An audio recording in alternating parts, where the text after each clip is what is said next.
Yo! There we go! Oh my goodness. Today I learned that one of the people in my group has had sex with over 300 women.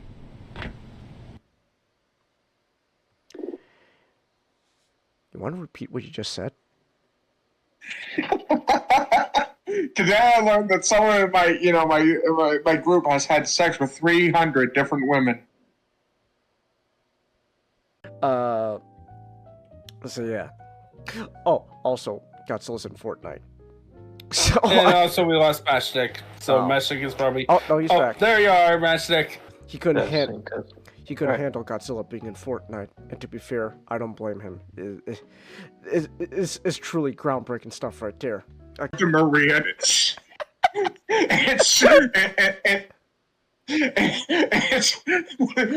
just, oh man, I can't bear myself to finish that sentence. It's so dark. I'm not gonna lie. I mean, she's destined to die anyway, so. Okay, then fine. She does it too hard. He accidentally snapped her neck. Oh my gosh. Oh, see. Oh, okay. I see how. No.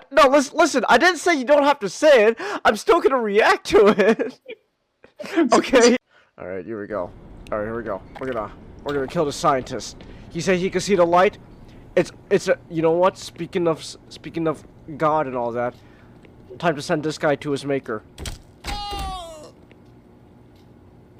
You're no better than those military buffoons. Damn right. I'm a wild card. Suppose. Please don't harm him. Robotnik is a Robot Sonic. You could win this war right fucking now. You can win this war right fucking now. I love Tails' expression. That was bullshit. I was literally point blank and I was missing with a shotgun. Fuck you. Oh.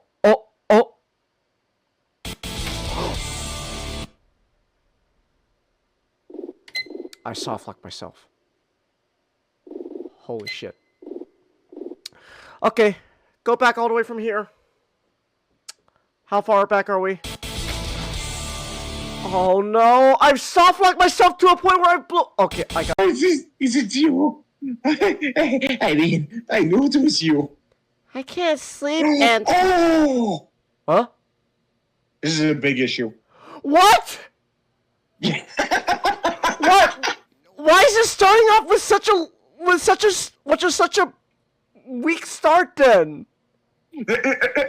You'll never believe it, Changus, but this is pretty big. Oh my. Wow. But you get to watch it here, you'd be really horny. Hold on. Okay. Like, how? It's struggling. Look. Bro's using his index fingers to type. This precious man. He's trying his best. Crimson Lantern. Okay, what the shit? What the shit? What the shit? Oh no! Oh no! Oh no! Oh no! Oh no! Where's our bird? Where's our bird? What? Bird? Hurry up! Oh, okay. Edge. Nowhere else to go but down. Good riddance. Wait till next time, Mr. Hedgehog. Well, I'll be the one on what the surprise is. You're not quite my.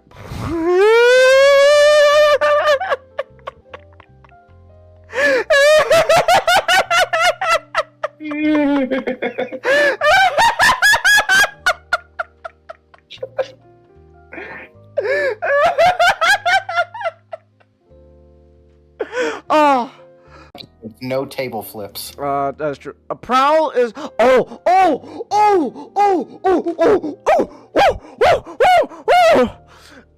I remember. Woo! It's Planet of the Apes time. Woo! I hate this episode. Because Nick! Time for another MacGuffin! Yay! And guess what, Nick? It's another powerful magical artifact from Cybertron that could bring. Hey, I was watching that. Don't worry, it'll be on next Christmas. Who knows when that'll be? What was that noise? Kurata-san, what are those noises? なんともっと見せてって打ってみてください。もっと見せてワンダフォーこれは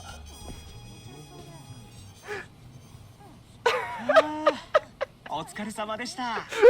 Bro really discovered about internet porn. 楽しかったでしょ? What a great first sub story. Great start to the sub story. Oh my gosh. You know what? Give me a flash grenade. You won't say penis? Okay, this is against my better judgment. This is against my better judgment. Alright. What do you want to say, Nick? Or what do you want to say, Nick? Chase. What? I had the idea that Optimus took Schroller into bed.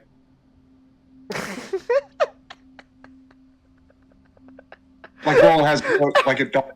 That's what you wanted to say? He puts a blanket over him every night. Okay. That's so important? Yes. Okay. Oh my gosh, who? Oh my gosh, it's you, the fucking. Okay. Ooh, oh, you bastard! Oh, you don't stop spitting at me, you bitch! There we go. Fuck. Oh my gosh. Another one. Stop spitting acid at me! Another one. Another one. There we go. Oh my gosh, stop spitting acid at me. I'm trying to talk about AI. Goodness gra- oh, there's a fucking head crab. There we go. Anyways, what? Where was I with AI again? Where did I leave off? The United States fall and bow before 8 crazy nights. Master Sandler. The worst has happened. I'm covered in human feces. Whose blood are you here for this time? Like I was saying, as long as I follow one simple rule, don't stop. Great idea, Sonic. We'll join you. Not me. I suddenly feel a chill. Sally, put your jacket on.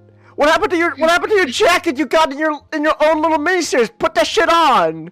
I told you you were gonna catch a cold, Sally. But you didn't listen. He's gonna go right in there, Chang. He's gonna commit a crime for. Wait, are we child napping? Yes. Oh, I thought we were not. Kiryu was not going to jail. Okay. See, I love Kiryu. He's great, but this Kiryu. I understand where you're coming from, but this is a terrible idea. This is actually a legit terrible idea, Kiryu. Stop. This is actually a terrible idea here. What are we doing? We can't just child nap. Kiryu, you already went to jail twice. You spent 15 years in prison. Where is it? Okay, you know what? No, I don't have to rocket launcher equip like a jackass. Okay, you know what? Hold on. Wait for it to reappear. Okay. Yeah. That's right! Eat it! Rocket launcher! Yeah! I got you! Shot a rocket right in its vagina. This sounds so wrong out of context. Saying I shot a rocket in this vagina.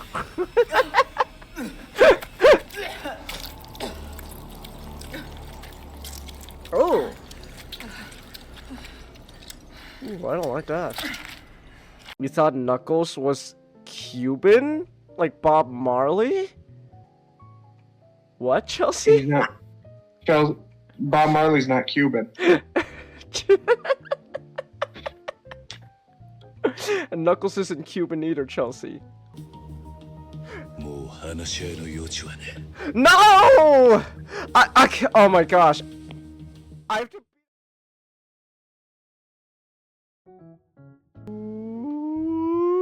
Okay, here we go. Okay, hello. Hello. Chelsea, I see you in the chat. Can you hear us? Can you hear us? How do we sound? Say something real quick, guys. Babaloo. Babaloo? No. Thank you, Mastrick. I appreciate your input. No problem. Alright. You hear us, Chelsea? Okay, well, everything sounds good? Everything sounds good? Nothing too bad? We're doing audio check. Audio's good? Okay. Alright then. Give me 1 second. Alright. Let's get this party rolling then, shall we? Ooh. Transformers Reactivate. More like... Kill my... Now, just a quick reminder that you can support me through Stream Elements. It is completely optional, but your support allows me to keep making content such as buying new games, art streams, and more. And then now... Ah! Alright, here we go. Alrighty then. Alright, it's just the three of us. Ninjao's too busy playing his video game. Gosh, even if it's for the podcast, you can't finish it with us? My goodness. The audacity of that man. Oh. Alright. Anyways. Hello. How are we all doing tonight? How you guys doing? Oh, good. You good? You doing good? Alright then. Let's go. Hey! So, I don't know. So, those fires, am I right? No, actually, you wouldn't relate. You don't have fires where you are. Yeah, you're not, but that's so fucking freaky, man. Yeah. There's a fire. New fire broke out today.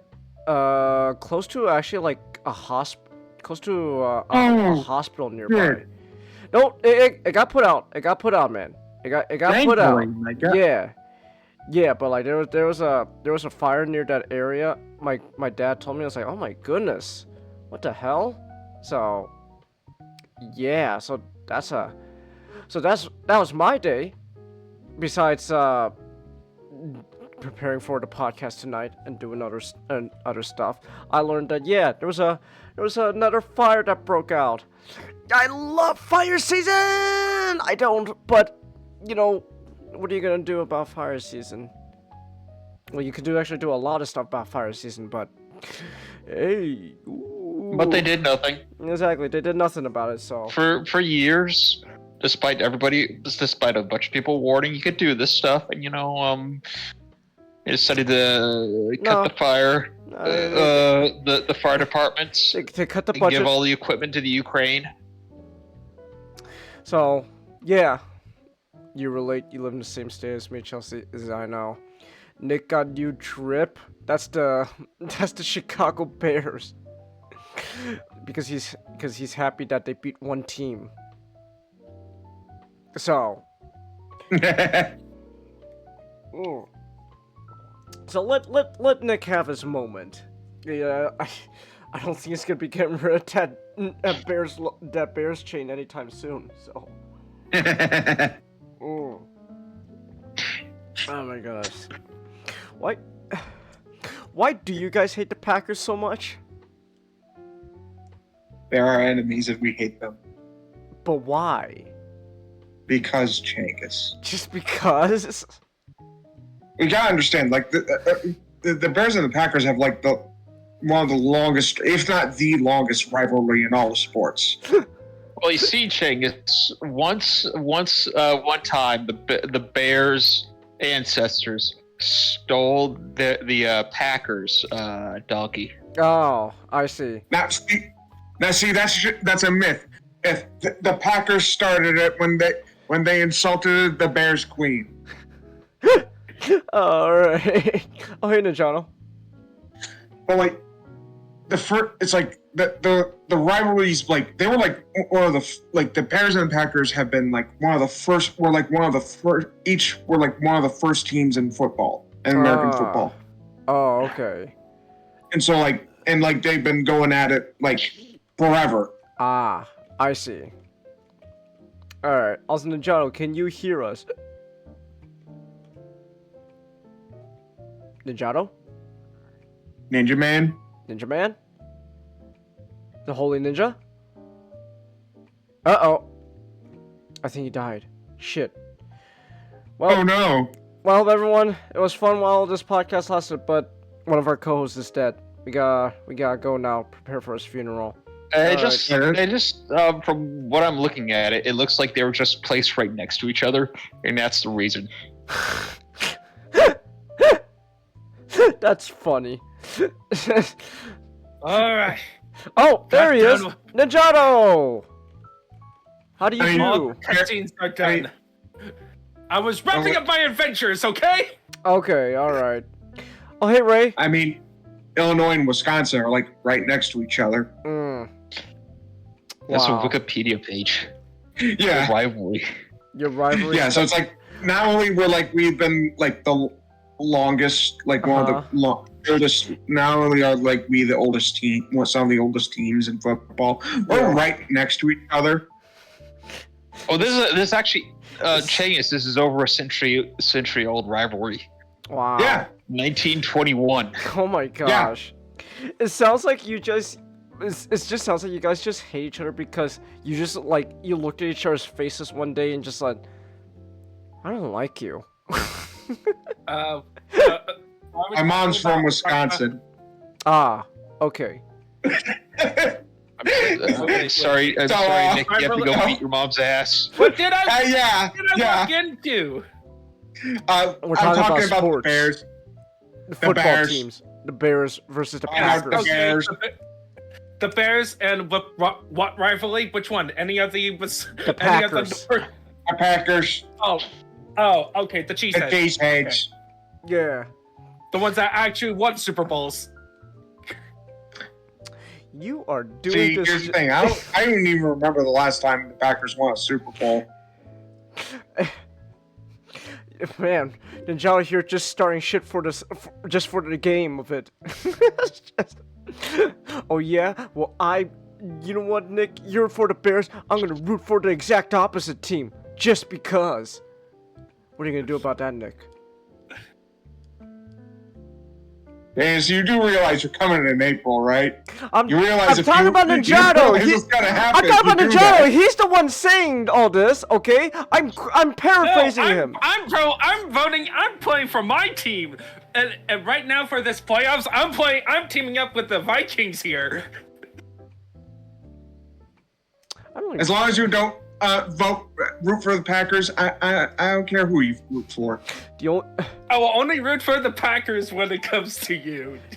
Wow. Wow. That's Because the Bears should not win a game until 2085. That's some pettiness right there. Oh my oh goodness. please. Oh please. You're petty because you lost one Super Bowl against the greatest team in sports history. And I'm not talking Bears in general. I'm talking about the 85 Bears. Like statistically, they were the greatest. Look, when it comes to sports, all sports rivalries are petty. Yeah, but like the Bears We don't have almost a won a Patriots Super Bowl rivalry. once, and then fucking Tom Brady came in and stole it from us. The only thing I really care about with the New England Patriots was that Family Guy episode. That's So all. it's not like the Bears have a rivalry with the Patriots. No, That's of all- course that's not, all I- because the Patriots have better opponents. Hi, I'm Is Tom Peter Brady Griffin. still playing football? Normally, I'd fight you, but What if I die? see, there's a reason I keep hyping up the '85 Bears and nothing about the modern team. What have I done? I should have never brought up football. Yep, good job. Look, I joked with a friend. I think with Matchstick is that there's a joke about how men when they reach 30 they get into history and grilling, like world. And for me, I've already was into history, so now it's like, oh, I'm gonna be a sports fan now. I'm probably gonna. Go Okay, but like, in all seriousness, there is a reason other than like the '85 team, like we just have not been able to reach that same success, especially now, and that's Oh yeah, statistically currently we are terrible. But Yeah. statistically, And you'll it's have an a golden age embarrassment. sometime else. It's Hopefully, You know, hopefully you'll live to see it. And it's so weird about your division. Your division right now has like the most competitive teams, except for the Bears. I blame the McCaskies. I blame the guys owning the team. They just have not made good decisions. I gotta, Nepotism. I gotta know, is anyone else you know in your area, Nick, as big of a fan as you? What about like Colin? Butter? Is he No, but Cal? Cal's grandpa especially. Oh, okay. What about anyone like, Pretty much my family. what about like anyone in your club? Yeah, we got you know the guy who did 300 women. Big Fish?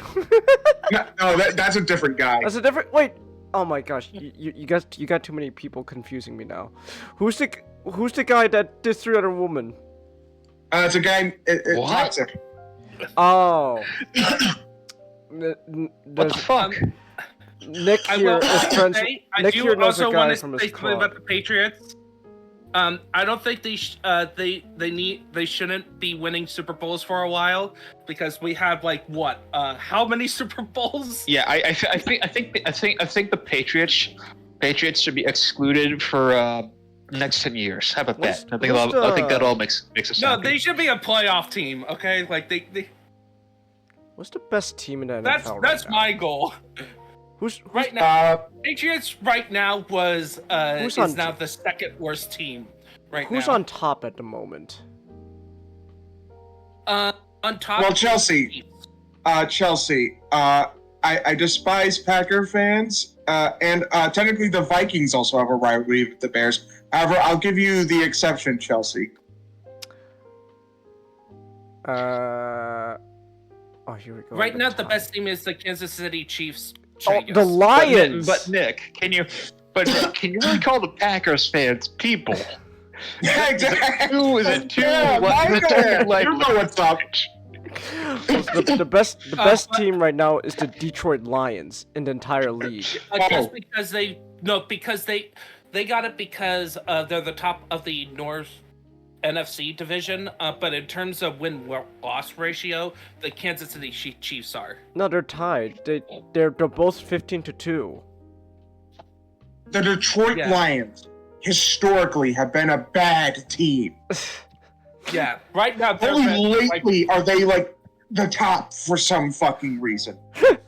Kansas City Chiefs also had won football Super Bowls. I'm not last couple of I don't know anything about the Lions, but all I can say is if they don't have Detroit Rock City playing every time they like score a goal, I would be disappointed. I would be disappointed. It's like Detroit Lions, For the Detroit weekend Rock team, City. What are It'd be perfect. Like you get a touchdown. Get down, everybody's gonna leave the city. Get out, everybody's Okay, gonna and you're move like their the feet. Lions were like historically like just massive losers. Yes. And then God It's decided, crazy. hey, Wow. God decided, God came down and was like, You know what? you lost too much. We're gonna change that. You know what? There, It's a win sub now. you know what? There's hope. Yeah. There's hope. Okay, You know what? There's so- hope, Nick. If this is how the universe works, there's a chance that God's gonna feel bad for the Bears and goes, okay, fine, you guys get a Super Bowl. Let's hope. Okay, I'm waiting. Ooh, right. Can't we get the Falcons to win some? The Falcons? Is that your team? Oh yeah, they've been kind of. Yeah, They're the ones from Georgia. the only team I never expect. There's only two teams I never expect to win a Super Bowl. The Cleveland Browns Uh huh. and the LA Rams. But that's just because I'm petty with that one. Hold on. Yeah, I'm trying to the check Rams where I am with the are- Rams. Watch your words, Nick. there's Next year, two for Los- some reason, There's two Los They'll just- Angeles Oh teams. no! Wait, Oh what? no! The Rams are facing against the Vikings on Monday. Wait, why do The why do Rams we are have? still in the playoff area? What Why the do we? fuck? Wait, Yeah. why? I'm confused. How come I have two teams? There's the Chargers and Rams. What's the difference? Let's see. One just got beaten by the Texans, aka the Shrouds. Okay. And the other one is about to get their butt whoops by the Vikings. Okay.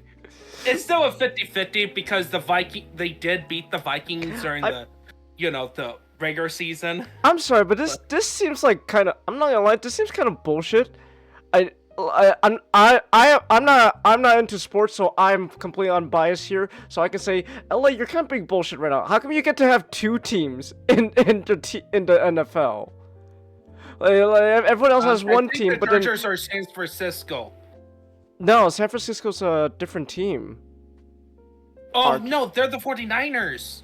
Yeah, San Francisco, the 49ers. So why does Los Angeles have two teams? We got the Chargers and the Rams, but why? I'm actually legit baffled by that. That's everyone else has one team, but then for some reason the NFL decided, you know what, Los Angeles, you can have two. For some Yeah. reason.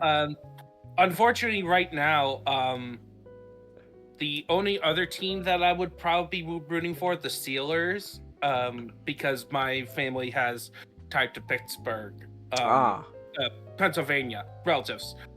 They're getting their butt whooped by the Ravens. The Ravens are kicking their butts right now. The Ravens. Vikings are from Minnesota, right? Yeah. Yes, Minnesota Vikings. My grandfather lived in Minnesota for a while, so I guess I'll go with that. Oh. Well, I'm going for them because Ray is going for them. Oh. So I'll go for the Vikings just because I like Ray and I don't have any attachment to any of Los Angeles teams. I still think it's bullshit that we have two teams for some reason. That's stupid. Despite the rivalry, I will also go for Ray's team. oh yeah, that's the rule. Any- Time to play. Any vitriol I have for the Vikings is saved for all the vitriol I have for the Packers. Nick's like, the Vikings are dorks, but they're not subhuman. Exactly. When's the next? Oh, the Packers are gonna be facing. Oh, the Packers are gonna be facing the Eagles tomorrow. Oh great, so Come on, Eagles. So it's another opportunity for Philadelphia to get burnt down by their own fans. Okay, Nick, I would like to root for the Eagles, even though I don't know anything about them. But I also kind of want to root against them just because I can say I hate the fucking Eagles, man. And you could kick me out of a taxi.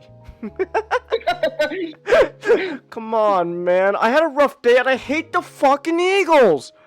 Get on my car. I really want the Eagles to win, not just because mostly to win, so they can beat the Packers, but also because there's a clip I love. I gotta see. Hold on. Oh my gosh. What's more important, Nick? The Packers losing or the Packers losing to the Bears? Ooh. Or the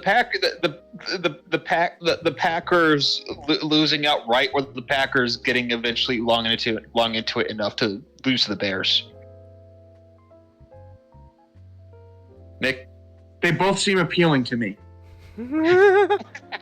Okay, I got a question. Which team are you gonna vote for? Commanders or Buccaneers? Buccaneers. I like the name Buccaneers. I think the Commanders are doing really good, so I'm gonna go with Commanders. Yeah, Actually, you know what? No, I'm gonna go Buccaneers because I remember their fucking Hail Mary is what caused the town full this season. Yeah, I'm and gonna go with the also- Buccaneers purely because of aesthetic. The Buccaneers is a better name. Yeah, so the reason why they're called the Commanders is that they were originally the Washington The Redskins. Redskins. Right, and then that got changed. Wait, I want them to lose now. Oh, wait, these were the guys that. They were the these Washington Redskins, and they yeah, changed the name they to were the fucking they were the Commanders. Redskins, and now they're the Lose. Commanders. You deserve to lose every match. Every single match, you deserve to lose. Cowards. Look, so I got back into football with a YouTuber called Tom Grassi, who is a fan of the Packers, and he does football stuff. I'm sorry, So, Nick.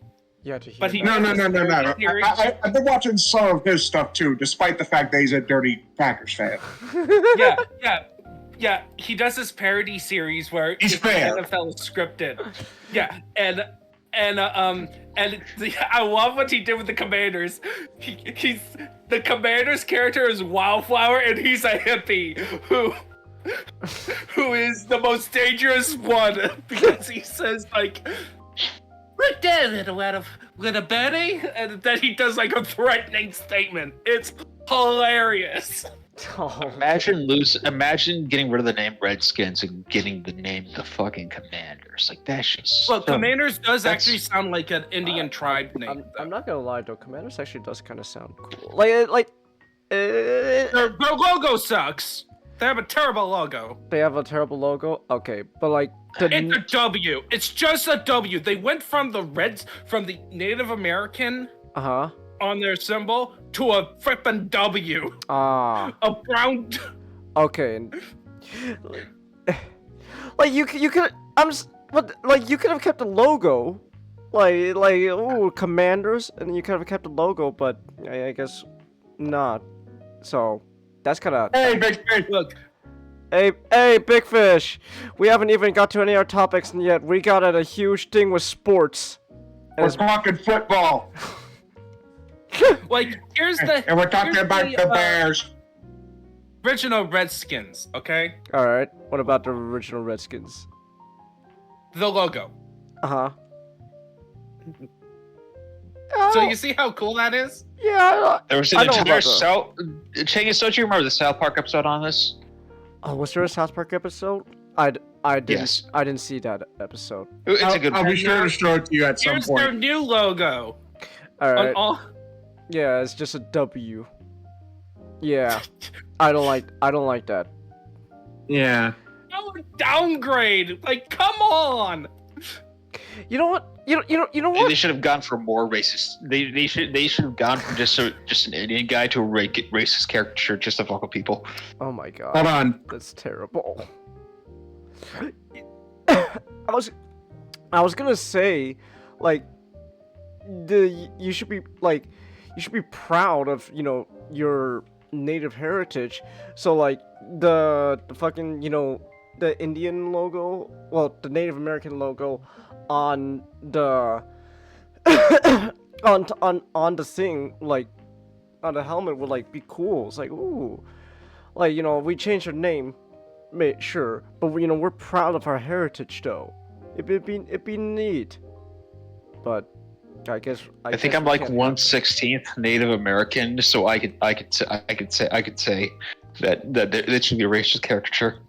should be a I could racist. have sworn there was a racist caricature, or maybe I'm thinking of the Blackhawks.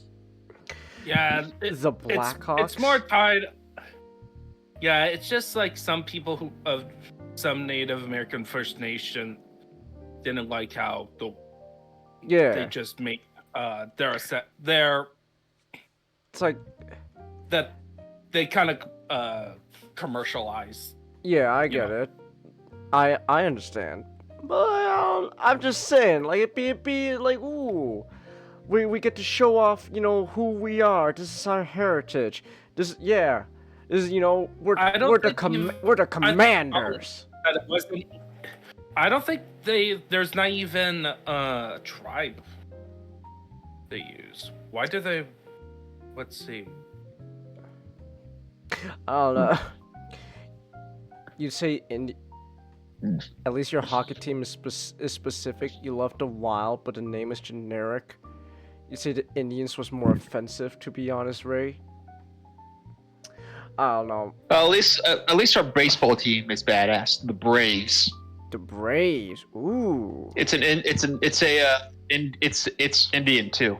Ooh, that Amerindian. That sounds cool. We got a tomahawk. We got a tomahawk as our symbol. Ooh, that actually sounds legit cool. The Braves. Ooh, I like that. I like that. That's a great name. We are the Braves. We're the Braves. Also, Chengus, please play this video I showed you. It should be safe. It's not like copyright or anything. Okay. Give me 1 second.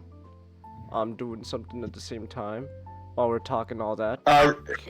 That's why I'm hoping. It's the other reason I'm hoping the Eagles win against the Packers.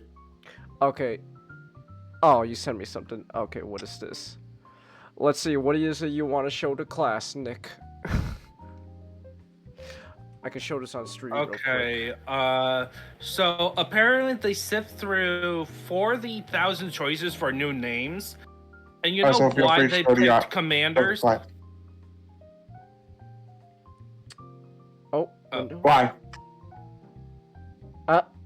Because it is the connection to the U.S. Capitol. The U.S. Capitol's connection to the military.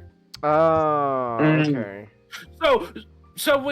But they didn't do anything with the logo. Why is it W? I don't get military with that. With the flippin' W. Washington. Yeah, it's lame. Okay. Okay, let's see. This is what you get for having Seattle in charge of your naming convention. Alright. Mr. G is the biggest Eagles fan on the planet. What is Yes, please play this. Please play this. Alright. I love and go Eagles. All right. And last but not least, Mr. G. Yeah, baby! I love this guy. I love this already. Yeah,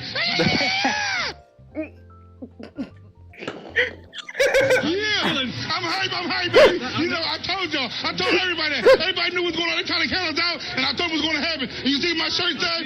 That was suck. This is before, and this is going to be tomorrow. Yeah. Champions, baby. Yeah. I ain't never gonna see, baby. Amen. The best on baby. Got a whole city going crazy. Cause the Eagles are the best. The Eagles #1. The Bulls are the best, baby. Oh my God. You heard me? Eagles all the way.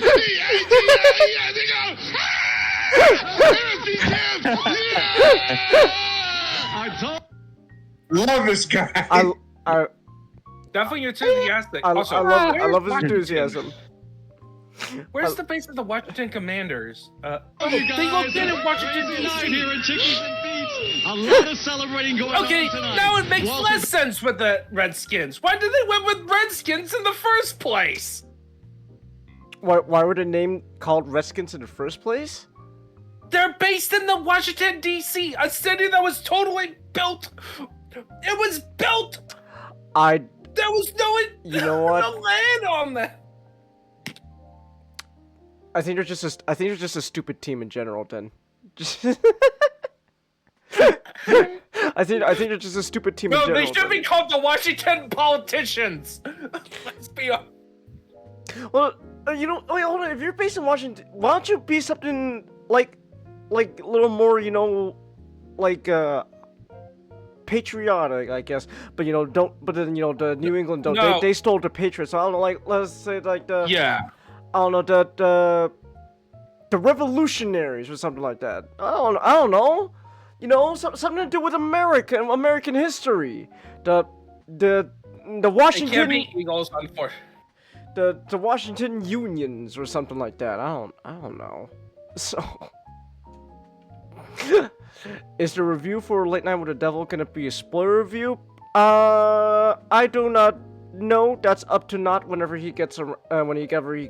So that's up to him. I imagine what we do is that we start off non-spoiler, and then put a little warning up. Yeah, and we'll if we do spoiler, we'll probably give a warning about spoilers. So. All right. So. Do watch it though. Do watch Late Night with the Devil though. You will not regret it, Big Fish. You will not regret it. I assure you, you will not regret Late Night with the Devil. It's a fantastic movie. I at least I think so. I thought it was a great movie. So. It's on your list to watch, so that's why you ask. Go watch it, man. Yeah, I cannot recommend it enough. It's great. It's great. So, oh my goodness. Anyway, speaking of reviews, we should probably get to all our topics now because there's one review that I need to get off my chest, and I we'll get to it when we get to it. All right, but. In the meantime, we're gonna start off a little bit on a happy note, and then we're gonna get into a little bit of a bummer note, but then we'll end on a happy note with Late Night with the Devil. So, starting off with a happy note, Ninjato, you're continuing with your Zelda journey, right? Yeah, remember one of my goals is to play through all the Zelda games. So. All right. So how was Skyward Sword? Okay, so Skyward Sword was the Nintendo game for the 25th anniversary, if I'm correct. Is it? I could check. I could check real quick. I'm checking right now. Wikipedia. It was released in 2011, and I'm just trying to. Yes, it is tied to. Yeah, it is tied to the 25th anniversary. Oh, okay. All right. So.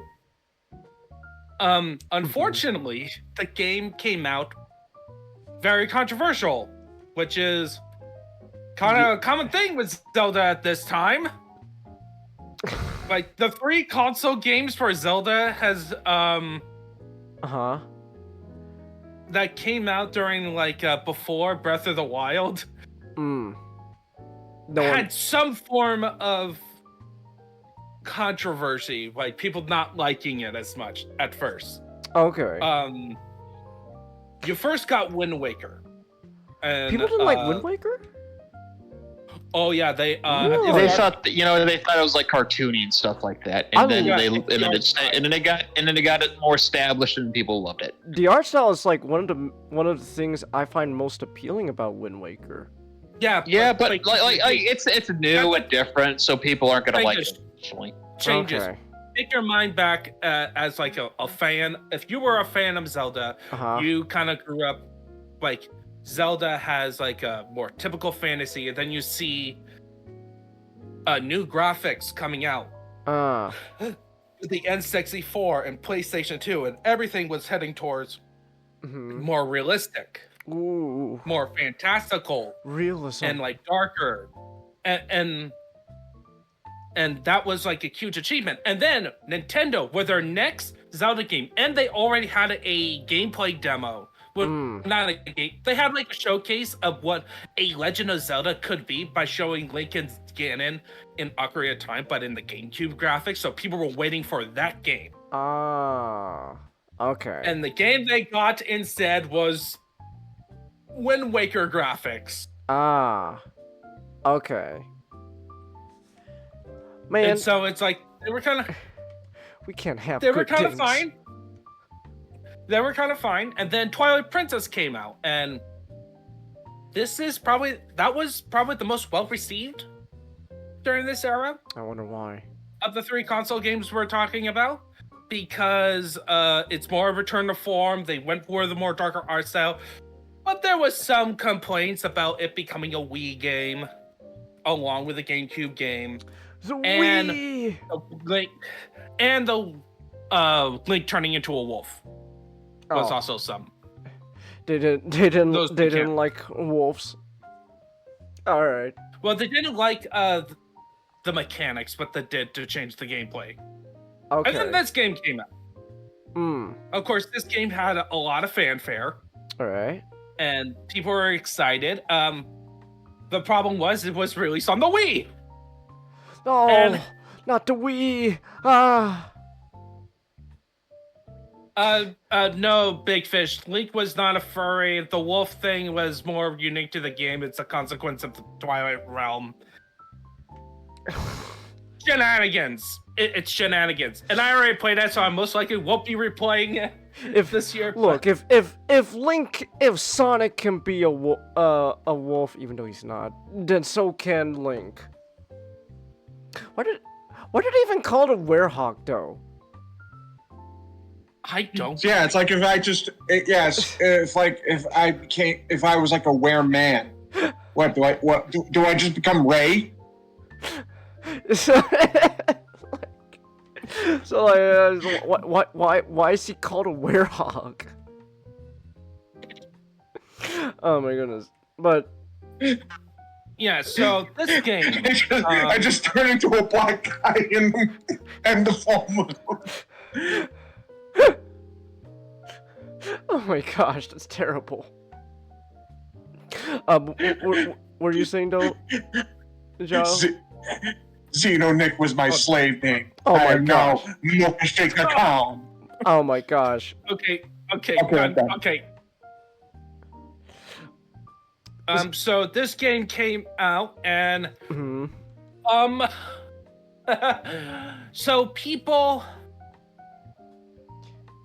it was of course well received by critics, as most Zelda games are. And it came with a new Wii Motion Plus at that time, which made the Wii modes better, so it was better control. And I did play the original Wii, and I really enjoyed it. But when it came to the fandom, this was one of those titles. Oh my one of those titles that it got hated on, and like earlier today, I saw somebody made a rant about how people hated Marvel's Midnight Suns, and then they're praising it as an underrated gem and saying like, "Oh, you didn't buy it. It's not an underrated gem when you just fell into the narrative." Blah blah blah blah. But anyway, it was sort of like that. But you know, this game, it's a Zelda game. It sold really well.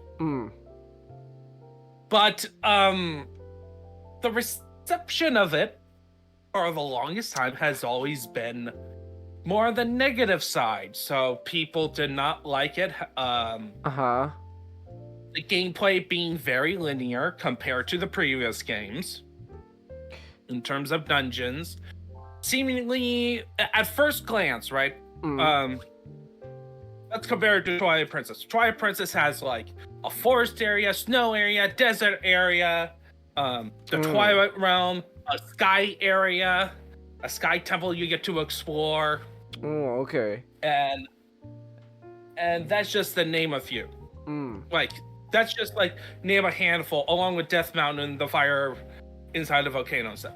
In this game, when you get the first glance, you'll get Skyloft, which is your main home area, hub area. So it's like it's similar to Wind Waker. So you know how Wind Waker has this vast open sea? Yeah. In this one, it's the sky. I see. So you get a hub area. You get your main hub area, Skyloft, which is your home island, where you and Zelda grew up together. Right, your childhood friends. You're very close. Yes. And childhood friend. Yes, this is a clear romance. This is also a very implied romance, but you know, this is Nintendo. We can't have an actual romance. I'm sorry, we can't confirm that Link and Zelda did the hokey pokey after the story. Sorry, Zelda fans. We can't confirm that or not.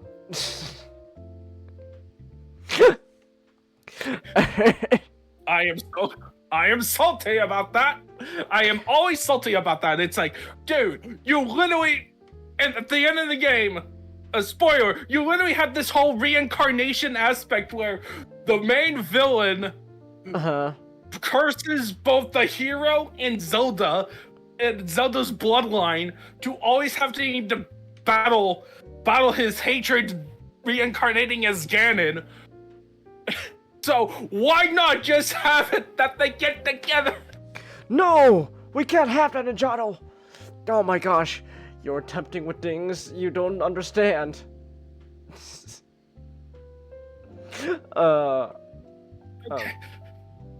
Okay. Anyway, so. Mm-hmm.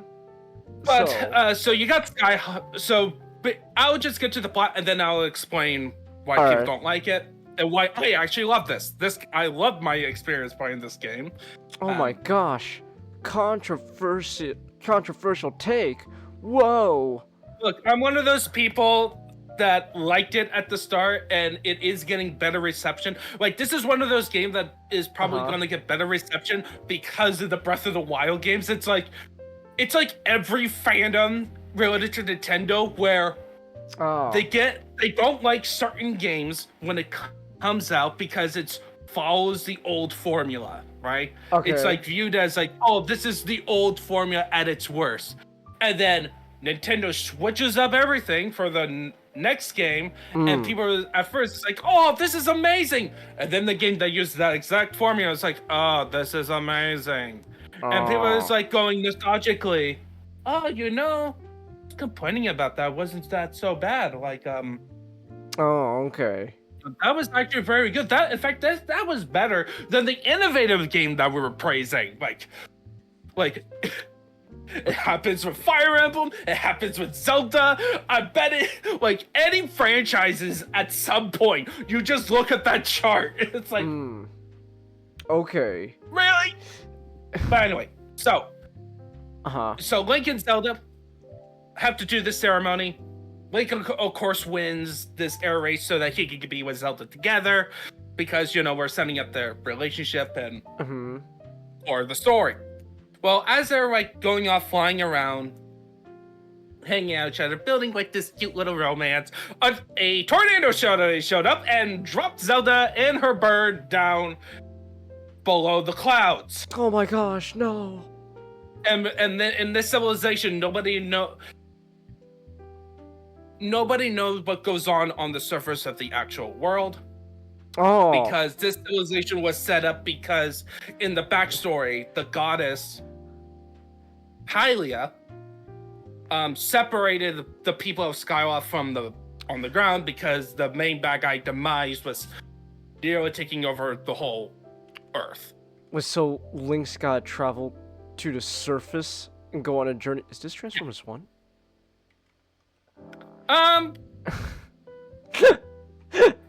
No, he doesn't. No, the age of the Hylians is over. No more false prophets. Sorry, there's no best friend who turns evil throughout the story because his worldview got shattered. Oh. It's not that story, so no. So sorry, I guess no Transformers 1. Man. Calm that joke down. Man, Life is unfair. That's disappointing to hear. I hate life now. It's more of a case where Link is chasing Zelda through most of the game. He's chasing Zelda, barely catching up to her. Every time he nearly gets to her, he gets cock-blocked. Oh. By something or someone. Ah. Okay. Like, first dungeon in the forest. Nope, she just left. Okay, we're near the fire area. Okay, we just got to. Big Fish, you got the right idea. You were so right. This isn't a worst Zelda game because it's not similar enough to Transformers 1. Sorry. It is the first game of the Zelda timeline that sets up the whole universe. So yeah, it is actually kind of Transformers 1. So. But not enough. So, I'm disappointed in this game already, and I haven't even played it. We have a hammy villain. Is it played by John Hamm? No, because John Hamm, but that's later. I thought no, not. but he is very sus. Oh, okay. Like homosexual sus. Like if they made an American version of it, like Tim Curry would have been the perfect choice. Oh no, that's Tim Allen. Tim Curry. I'm going to the one place that has yet been corrupted by capitalism. Like, look at the back. Okay. Space. What is this?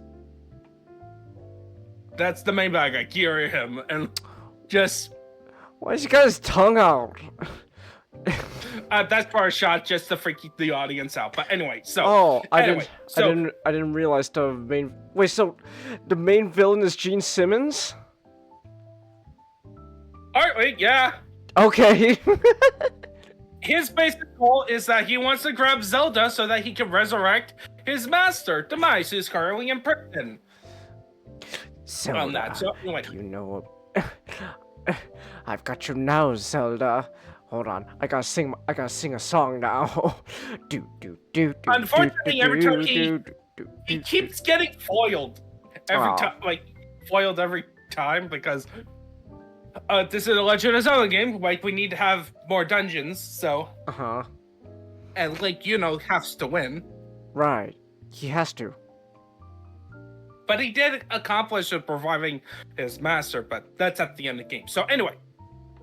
So why do people are upset with the idea of, like, we got classic setup. Link is going on an adventure to rescue Zelda, going from location to location, chasing her around for the first half of the game, and then trying to get stronger for the second half. Sounds like a typical Zelda game.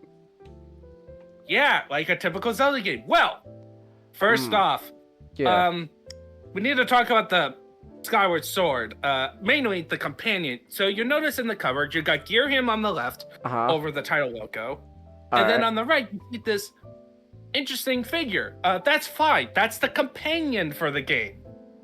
Oh, so like the Navi? Yes, like Navi. So okay. So they tried to do different stuff with the companions for each of the game. Wind Waker, I think the boat is kind of the companion replacement. Yeah, the boat who was like the king. Talking. Yeah, who talks to you and all that stuff. And in Twilight Princess, we get Midna, who is an imp, who is like reveals to be who was the princess of the Twilight Realm, who got turned into an imp. People really like Midna. There's no freaking way Midna was an accident. Right. They gave Midna imps in imp form. And she's riding Link as wolf. Like a horse. I love that Aqua Teen Hunger Force video. There's no freaking way that Midna was an accident. Midna was an accident. But so far, so you got stuff with, even though some of them can be annoying, has colorful personalities. All right. Then we get Fi, who. Well, Fi was made to. Her personality was that she was like a computer. Oh, okay. Because the idea is that in this world there was a pre-civilization that had like advanced magic technology. Oh, okay. And essentially she is serving the goddess and is revealed to be a living incarnation of the Master Sword. Oh. Huh. Yeah. So as part of Link being built up, you're changing a sword that looks like a normal, like a cool special sword, it's just a normal divine sword, into the actual Master Sword. Huh. That is interesting. It is actually cool to see how the sword gets evolved over time. It is that cool thing, and then the reason people don't like Fi or Fi, her personality compared to, especially she came after Midna. And like even during this game in the handheld games, I need to just double check. Where's the timeline? Like, Spirit Tracks was in there, and in Spirit Tracks they had Zelda be a ghost in Spirit Tracks, who's like a constant companion in that game. Like they had other quirky companions too. Link, I am the ghost of Roger Ebert. Ah! Yeah, she didn't like being ghost, so it's like. But anyway, Ooh, Jean Charlotte, I am the ghost of. Link from Skyward Sword. I am the ghost of Twilight Princess Link. I do not care about timeline for this joke. Even in death, I am still the better hero than you. I at least got the son of the girl. I got multiple girls. You failed to get one. Multiple. But to get back on track, I'm trying to orient my thoughts. All right. So not only she's a computer, in the Wii version she was a notification. Okay. Where she basically reminds you constantly about basic mechanics you already know of. Oh. And even if your Wii battery is low. Link, your battery is low. I know that. Exactly. So just imagine Navi stopping you. Navi and the owl stop you every 10 seconds. Oh. Every 10 minutes. Link. With like a notification of reminding you of stuff that you already know. Link. Because the perception. You gotta recharge your remote. You don't think I know that? Yeah, because remember, this is on the Wii, and the perception in the Wii, even to this day, it was the casual console. The casual console? Yeah, because the Wii was the most selling console for the motion controls, and everyone in the you could buy a Wii for cheap, even right now. You know, back in my day, what did you have for your console, huh? Back in my day, I played a Wii. Oh, so you had the normie console. I'm gonna look it up on eBay. Wii console. $100 to $200. That is cheap for retro consoles. Huh. Okay. Well, I guess doesn't seem too bad. You know? Yeah, like you said, considering, you know, like console prices, so you know, being a little bit on the pricey end there, I wouldn't say it's, you know, a complete, you know, ooh, so, but yeah, so that's fine. People didn't like that. Good to know I had a normie console.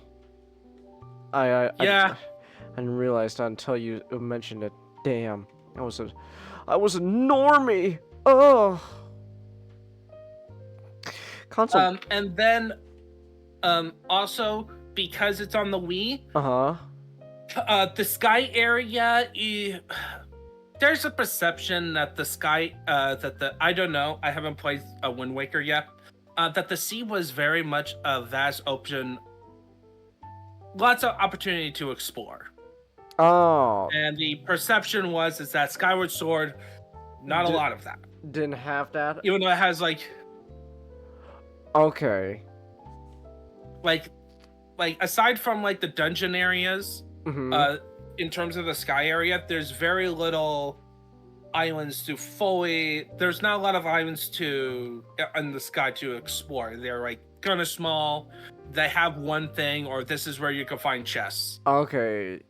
Well, isn't the new latest Zelda game just pretty much that idea again? Doesn't it all take place in like the sky and shit? No, they basically did the Breath of the Wild map, add an underground area, and then floating islands. And floating islands. Okay. Because I remember just something about like islands in the skies. So they have that visual. They have similar visuals. Okay. Huh. But then we get to the ground, okay? So I mentioned before, we had in Twilight Princess, we had a snow area, desert, forest, fire, castle. Right. Very variety. Yeah. So you got quite a bit going on there. We only get 3 biomes. Only 3. Wow. We get Fair Woods with some expansions that add underwater areas, which is cool.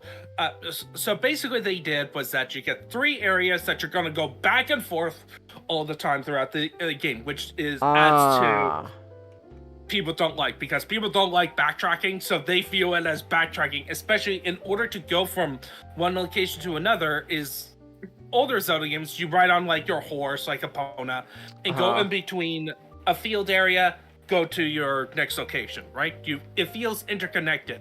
Okay. In this one, you have to go to the sky constantly, so it feels like each location is isolated. What about like Wind Waker or Go, where like you're like to each island you gotta get in your boat and sail around? It adds a different feel, even though it's practically the same thing. Have the idea of a series of islands makes more sense. Look. So. This is what.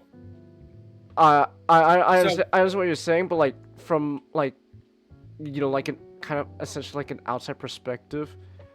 This is I don't know. This kind of feels a little ridiculous. Like what? Like why is one game, you know, like Wind Waker okay, but then with Skyward Sword, it's like, oh no, it's completely different. It's a different thing. This. So to understand, this was the last traditional Zelda game. Okay. After this, people were just saying we're tired of the formula, so they were just making up excuses at some points. Okay. On it. Another thing, each of the locations feels very linear. You're kind of always guided on a path. Like there's no like times where you get there's a few times where you can get side quests, which is in Zelda, it's like the sub stories that occasionally show up in like the Yakuza games. Oh. But they don't keep track on it. You know, the more you talk about like stuff like don't like the formula, the more I realize these people wouldn't survive playing a Yakuza game.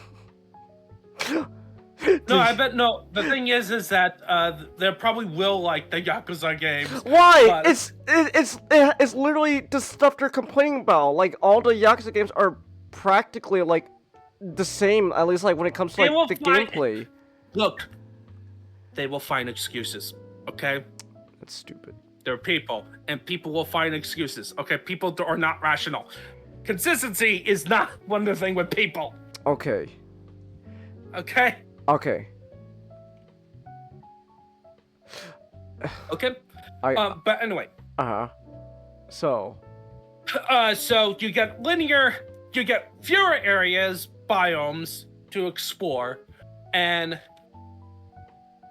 you're guided on a path constantly, so it feels linear, right? All right. And then you have stuff like, oh, Link can sprint, but he has a stamina meter. That's Breath of the Wild. And it's like, oh, well, yeah, this was before Breath of the Wild. A lot of the mechanics of Breath of the Wild kind of introduced, including crafting. There's some crafting elements in this game, and some cooking elements. So like things that like these older games had, people like, but like in the newer games, but then because it was a game back then. Well, this is the game. This is the game where you can trace this game directly into Breath of the Wild in terms of gameplay. But people like Breath of the Wild. Exactly. Okay. It refines it. They took those ideas and expand upon it. Okay. Like, in this game, you can buy potions and infuse it with insects you can collect, right? Okay. To make them better. All right. Like increasing health, increasing your stamina, increasing the amount of airtime you can do underwater. Or like one where you can put it on your shields, heals your shields, because shields had durability in this game. Oh. And there's a cool mechanic of parrying where if you time your parry right on an attack, you parry against an enemy, not only doing a chance to do more damage to the enemy or even hit their projectile object back at them, but it also does not cost durability on your shield. So if you block normally, you'll lose durability. Too much, it breaks. Okay. So you have to go buy a new shield. This all sounds very... Yes, it gets expanded upon in Breath of the Wild. I'm sorry, I keep harping on this because again, like from my perspective, it's like so just because the newer game it's good, but then with this older game, it's poo-poo garbage. Ooh, boo. Look, at the time, these were new mechanics, and it wasn't like a fully in-depth system. It was like additional mechanics, like not fully refined enough. Like the gameplay loop was not fully sorted in, right? So like in Breath of the Wild, the durability and then the potion crafting later becomes the cooking mechanics serve as like a greater purpose, right? As part of the bigger gameplay loop. Okay. This one is like, it's your Zelda game stuff, and then we have some other mechanics to make it more interesting. Okay, but you have linear levels. You have like additional mechanics that people were not very fond of. You got Fi. Okay. And then and then there's just overall linearity just to get to the story. It feels to them not expansive as a Zelda game. Okay. As they kind of feel like the older games accomplish. In terms of feeling like big, open, expanded, and this is why Nintendo took that to heart and thus making the modern Zelda formula where where it's more focused on open-ended design. Yeah, like Breath of the Wild. Yeah. So, and then some did not like the story, mainly because of some of the lore changes. Let's go, lore changes! Additions. So, the whole demise reincarnation thing, they did not like it because it feels like the story of Ganondorf in Ocarina of Time, which is like the Zelda game for a lot of people, the most beloved ones, it makes it less interesting because the Ganondorf in Ocarina of Time was like a warlord who was gonna take over the kingdom because he wants to. His initial motivation was to help the Gerudo people, all that stuff. And then he got corrupted. And this one is like, no, you're always destined to deal with Ganon. Okay. It lessens the interesting story potential, right? Okay. Do you agree with that sentiment though? No. I'm not really, because it already kind of confirms what's happening in the timeline in the previous game, the series before it. Okay. And yeah, it's like, like we're always gonna fight Ganondorf. We're always gonna have a link in a Zelda. It's like, just tie into the lore. It's like, yeah, this is just them reincarnating. Okay. All the time, not just this cosmic coincidence that every time a Link on a Zelda appears, we have a Ganon showing up. How many times do we have to teach you this lesson, old man? Yeah, that's pretty much the Legend of Zelda. Is like how many times we have to teach you a lesson. Okay. So I am done talking. And then, there's one Pacific boss fight. They did not repeat boss battles. Okay. There's this one fight in prison involving I need to show you the in prison, just to get you understanding of why people not like it. So just imagine fighting this thing 3 times. Let me see. What is that? This is called the Imprisoned, which is revealed to be Demise and his imprisoned form. Basically, you're in the spiral. It's the same fight. You're in this spiral pathway up to the Sealed Temple. Your goal is to kill this thing by slashing its toes, getting a football on the ground, whacking the big nail on his head. To do it. And then the second form is this. He gets arms to climb up. You have your bully. Bully who fell down in the second time to launch catapults to stun him so you can slash on his feet. Alright. And then the third one is that he flies up. He flies and now? You have to...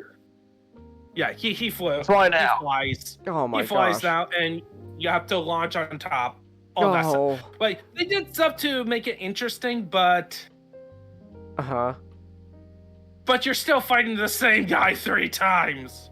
Okay. And you fight Giram 3 times, too. At least that one is an interesting sword duel relating to the other thing people did not like. Okay. It's on the way! So you know what that means. Oh, let's go! Motion controls! Yes, so this is a game where you can swing your sword, and what it did is that it changes the combat to be focused on you using your sword more, as opposed to doing combat, but also giving you the option to pull out your items in combat to use against the enemy. Okay. So, like in the older games, it's that combat system where you not only get to attack with the sword, you can also, while locked on, shoot an arrow. So for flying enemies, it's so easy to take them out. You don't have to worry about that. Or some items will help you gain an advantage during it. And also your dodges, well, if you dodge a specific way, you can get behind them so you can do more damage on behind their backs. This game, no. Enemies have a sword. You have a sword. Enemies put their arms in certain directions to block. So if you're just waggling your Wii remote, or in this game, I played with buttons controls, so your right thumbstick is basically replacing the Wii. So if you're just like flinging your thumbstick around, oh, okay, you'll get blocked and possibly even get damaged and electrocuted. So you have to be more precise with your swinging. It's like you're playing blade mode in Metal Gear Rising all the time. Oh, well, I haven't got to Metal Gear Rising yet, so... Yeah, but just to help you understand that. Okay. And Nice, Jack. So let's just talk about it. Since we're talking about combat, I do want to talk about the Switch, and I played it on the controller. So one of the things about it is that you have to hold the LB button. Okay. A lot. Hold it, because that's how you control the camera. You hold LB and then you move your right stick. Otherwise, you draw your sword and swing it around. Yeah, it's a lot of clunkiness because they were trying to translate a Wii game to a controller game. And as opposed to Twilight Princess, where it was a GameCube game that they can port over to the Wii so they can easily not change up the gameplay much, they had to do some changes they had to adapt to the controller. Okay. It also means that a lot of the items are also reticle based because it was designed for the Wii mode. Okay. But the items are very cool. Cool in this game. The dungeon items are very cool. Alright. And very useful, but they're not useful in combat, which, you know. And it's also tied to Wii Remote. To like motion controls. So they're kind of designed around it that they're not going to be used in the middle of combat. You have to kind of premeditate.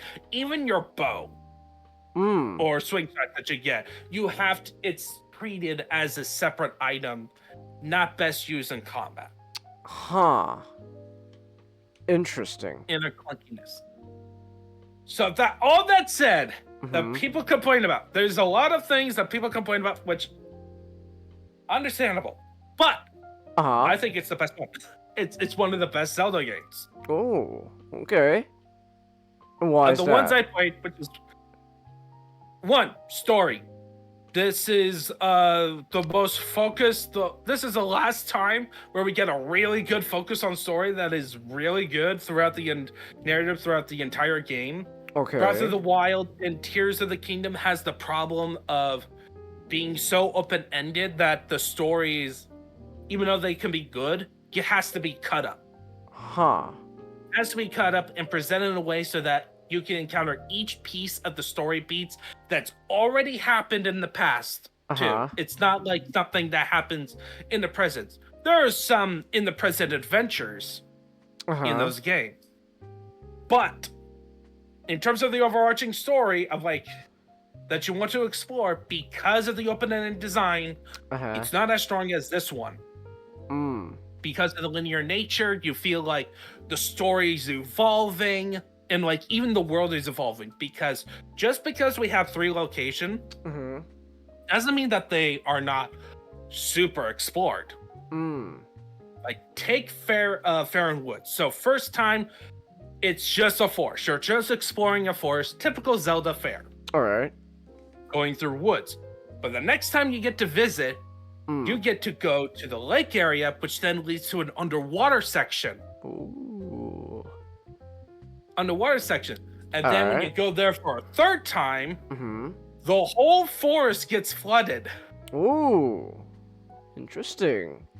So you get like this evolution of like, oh, you've been to this location multiple times. What? You've been into this location. They're always changing it up. Okay. So it still feels fresh. While, remaining the same. Right. And then the dungeons themselves.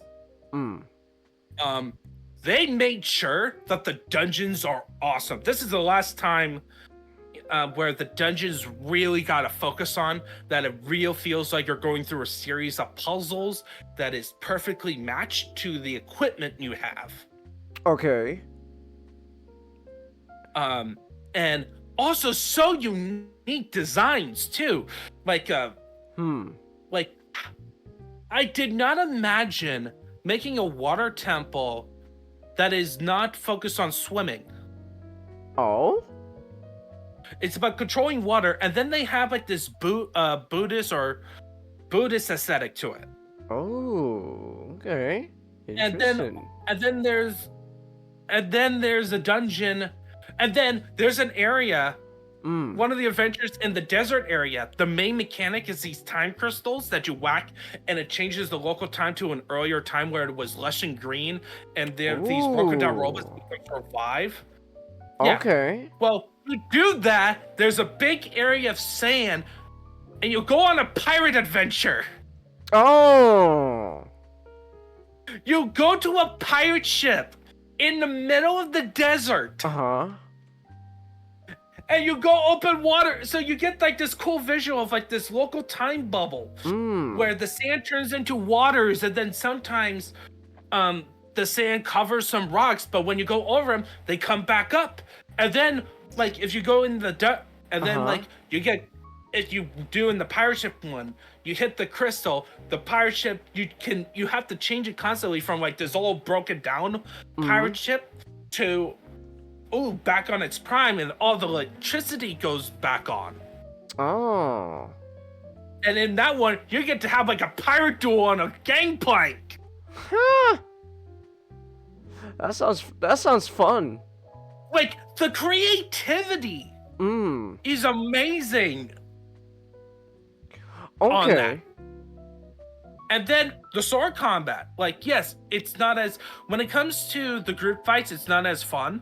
But when it comes to individual duels, like the gear rim fights, they're fun. They're frustrating. They can be frustrating if you don't know what you're doing. Like I have. But it's still like the fun part of the game. Because it does feel like, it feels like, with the parry, it feels like you're playing like a Devil May Cry game where you're fighting Virgil, where you're Dante fighting Virgil. All it needs is like a good soundtrack, like a metal soundtrack, and then it just goes, "I am a storm that is approaching." Okay. Yeah. And then the music. Oh, sweet! like the This music? was the first Zelda. Yeah, this is the first Zelda game that they went for a full orchestral. If I remember right. Because before they were doing some orchestral stuff, but this is where they have an actual orchestra being used for the whole score. Okay. And I like Fi. You like Fi? Oh yeah, she is a robotic companion, but it's like, it's a good compliment of like having an agent of the goddess guiding Link on his journey, and it kind of contracts where Link is more expressive. Like the cutscenes, they were able to have the characters be more expressive. So even though they're still not like fully voice acted, you still have the text box, but they get full on expressions on like Link and Zelda. Okay. On that, and it does help with the contrast. And then by the end of the game, where Fi says, "I'm gonna sleep in the Master Sword for now permanently, but this has been a great time." I was teary. I was like, my eyeballs were sweating. Okay. And then the twist about Impa happened, and that was also sad. So Impa? What? Yeah. So Impa.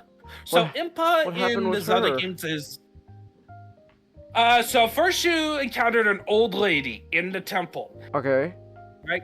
And she's like tells Link to do stuff, and then later your bully named Groose comes around, and Groose has a good character arc from like standard bully to becoming a better man. He gets along with the old lady who we call Granny. Well, when you first meet Zelda at the Fire Temple, we see a young woman in Chica outfit guiding Link up to the dungeon area. And then as soon as he got to the end, he sees Zelda. But apparently Zelda couldn't stay there for 5 minutes just to say hi. Impa coxblocks you and basically said, "You have to go on." And then she chastised Link, saying, "You're late. You're a failure. You didn't arrive on time. Well, screw you. I had to go through an entire dungeon." Okay. It wasn't my fault that because you rescued Zelda, you decided to make me his release. Target of a release. Okay, so clearly you don't really like Impa. No, I do like her because later, after you go through the desert, you arrive just in time to say, and you get to actually say back because to do Link's dialogue, they give you multiple choice of the general idea, and one of the dialogue choices that you get when you get to the Temple of Time after the first desert dungeon, you can say, "Did I arrive on time? Was I late?" Like, just to take her statement back at her. Oh, so I did. So you could be sassy Link. Ooh. Somewhat sassy. It's like, well, Impa, I'm here now. Am I still late, huh? Yeah, and she says, "No, you're right on time." But so you get like a nice arc, and then at the end of the game, it's revealed that Impa and the old lady are the same person. Impa was the younger version from the past. The old one was set in the future. And just as Zelda was finally get to see her one last time, she dies. So sad. You get a little teary-eyed. Like, of old age or like? Old age. Oh, she was turning into Gold Light. It's like one of those things. Okay, so she wasn't like Ganon didn't just show up and just murk her. Hey. No, Yuri ruined the reunion after you used the Triforce for the first time. Wait, you use the Triforce to defeat Demise in the current timeline. Everyone is like, "Yay, hunky-dory!" And then Yuri's like, "Sorry to ruin the emotional moment. I'm kidnapping Zelda. Bye." Time to go back in time. Gotta go back to the past. Same Yeah, right by the way, there. there's time travel. I couldn't. Gosh, I couldn't tell based on all the amount of times you mentioned the past and future. So. Okay. Yeah, but it's okay. It's not like it's not. It can be convoluted if you're just like thinking too hard. Well. If you really want to get in the dirt, you could. Yeah, it's just simple time travel. It's super simple. Okay. No, Ninja. Time travel's never simple. Futurama has taught me time travel is never simple, because even Futurama has trouble keeping track of its own time travel. Yeah. And also love the characters. There's a lot of creativity in like there's some cool new Zelda races like the Magmas, which are like mole people. Alright, mole people. Yeah, or meerkats, like giant meerkats. Huh. That dig. Okay. Yeah, I will. Let me see. Magma. Yeah. Sounds kind of close to Mogwai. Yeah. Here's a magma. So. Legend of Zelda Gremlins Edition. Oh, okay. Magma. Alright, I see it. Yeah, so we got some cool things. We got the Kiwis. Which are very cool. And I think they're kind of some of these are like ancestors to future races of Zelda. Like the Kiwis could be like the Dekus, and then they have like these fish people. That's like mostly fish that could become the Zora. Okay. In the future, I don't know. But also like again, it and then the story. I love the story manages to be the driving narrative. It helps. It's one of the better Zelda games that kind of helps you reinforce the player to continue the story. Okay. To go through all these dungeons, and I do love it how it always changes up in the story. Like, yeah, you're going back to the desert, but you can go on a pirate adventure. Or in the volcano, the third time becomes a full-on, we take away your items, you're down to 4 health. Oh, that sounds... Get back all your items in a stealth mission. Oh, no, that sounds... It's not that bad. It's... Okay. I'm terrible at stealth. No, don't worry. That's for the Silent Realm. I forgot about the Silent... that was another thing people complained about, and I agree on that one. I hate the Silent Realm. What's wrong with the Silent Realm? Alright, here's the idea. Okay. Your spirit is in another realm. Alright. Ooh. So you don't have your weapons. Okay. And all that stuff. And you don't have any buildings to locate. Uh-huh. You have like these color orbs, which you need to fill up your tiers. So this is kind of carry over from Twilight Princess, a similar mechanic. You have to find these things. Okay. To fully unlock the area. And then there's these other orbs that you hit and lights up the color orbs up in the air so you can see it a lot easier. The thing is that when you first step out of your circle, starting circle, there's enemies that activate that chase you and will take you out one hit, and you have to restart. Oh. If that happens. But if you hit one of those color orbs, that not only progresses the number, you need like 15 to fully complete. Okay. As you fully full on that, it will be permanently on until you get spotted by people with lanterns or you touch some water, and now everyone's activated. But that sounds fun. But when you hit a color orb, you get 90 seconds of everyone's asleep, and you get this flower that turns darker as it goes around in a circle. Okay. And the smaller orbs that lights up the color orbs only last about 30 seconds on the beam. Alright. So you better find it. And then there's these enemies that has lanterns, that if you hit the lanterns, sometimes they expand. They have like a cone. Alright. 2 cones where you got the cones that will activate everyone, and then a wider cones that makes them chase you. Or if you touch red color water, you activate everyone. And once activated, everyone will chase you until you get another color orb or you're down. Okay. Simple, right? Sounds like a fun time. Yeah, you're exploring. Also, you have to explore the entire area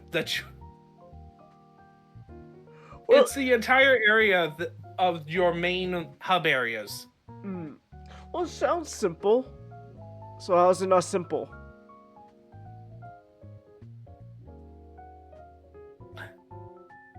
Just the placement of it. Just the placement of those things. The precarious, stressful situation. And remember, you're on a time limit. Lovely.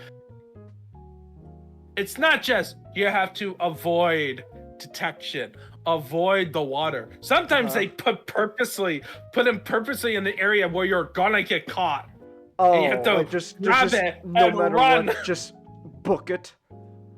Wow. Yeah, it becomes a booking. You have to plan out as like, I'm not gonna go immediately grab the easy ones. I have to grab like the harder ones, the ones I know I'm gonna get caught, and then book it to the easy ones. Okay. And hopefully not get killed. Wow. And then sometimes it just feels Okay, and you have to do it 4 times. Oh, 4 times. Oh no. Oh, okay. You have to do it once per. I can see where you're coming from. Yeah, that doesn't sound. And then very sometimes fun. you're still affected. You're affected by also the environment still. So you will still get hurt by the lava. You will still be taken out by the lava. You will still drown in the sand. Lovely. So it's just all around a And bad you're time. still slowed in the sand. Oh, we're talking Luckily, about you get a once you collect everything, you got a limited time to get back to the location. Unless you get caught in the lights. Right, And then unless you you have get to book caught. it. Okay. Oh, we're talking about that. Sounds like a fun section of the game. You just gotta get good, Ninjato. Ooh. Yeah, that you heard. Like I was on stream when I did a couple of those. Oh, that's what you were getting angry about? Okay. Oh yeah, there was some things you could get salty. Okay. I see. But overall, it's a good game? Oh yeah, it's very good. The controls can be clunky because we game made into the Switch button controls, but you know, the Switch also has motion controls because of the controllers are also motion censored. So you may have an easier time if you want to do that. Okay. But I did like the sense of exploration. The characters were fun. And they're overall a good time. And I am looking forward to the next one. So speaking of next Zelda games, I have options. Alright. I want to turn off the panel and any of the audience who actually... Yes, Chelsea, I do get mad. It's called salty. That's what gamers do. They get salty over. Alright, so what are... You have to... So I did give myself a Nintendo Switch Online, which have access to, you know, old catalog. So I do have access to Game Boy Advance and SNES, and like even some N64 games. All right. So what the do we got? N64. So for the N64, of course, we got Ocarina of Time and Majora's Mask, but they also made 3DS ports on those. Huh. And so I want to kind of focus on the 3DS ports. Okay. But I also have access to the NES one, so the original Legend of Zelda.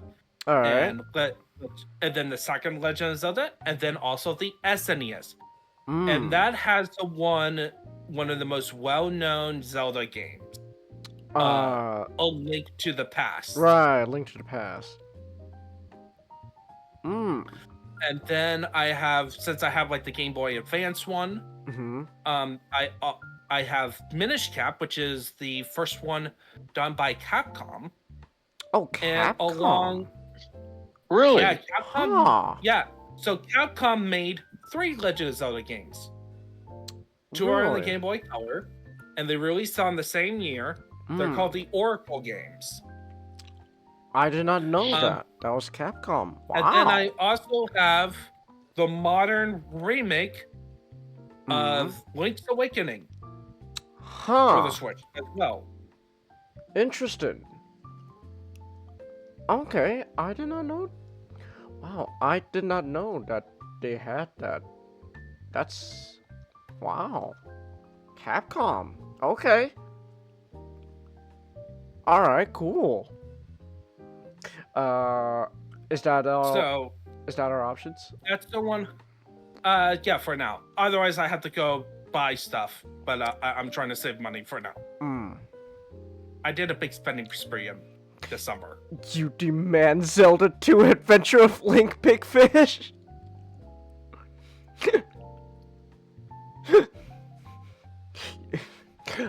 That one is gonna take a while because of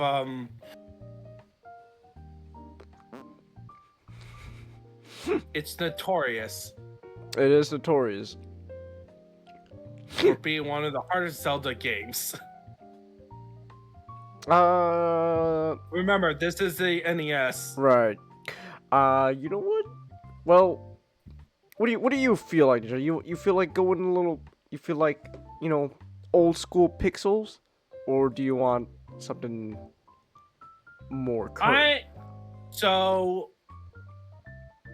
I am open up. I am open up for Link to the Past. All right. Link's Awakening. Basically the 2D ones. Not exactly like the NES ones. But if you want me to kind of explore those, I don't mind. Don't mind on that. But I do need that's definitely, I'm gonna get a guide for that. Okay. You know what? I say... you know what? This seems like such a basic bitch answer, but you know, I say go for Link to the Past. You know, it's that game everyone knows, so that's my pick. Link to the Past. All right. How about you, Matchstick and Nick? I go with what James said. Okay, Link to the Past. Yeah, I think Link to the Past had a remake. Did it? Yes. Yeah, I would go with that version. I didn't know Link to the Past. It had a release / remake. Huh. It had a Four Swords mode. But I don't know if it works on the Switch because the Four Swords mode is the multiplayer mode on that game. So I'm pulling it up quickly on.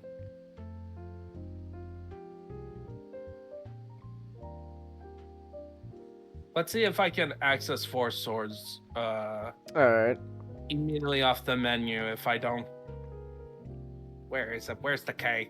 I'm just putting in a link because I'm a basic. All right.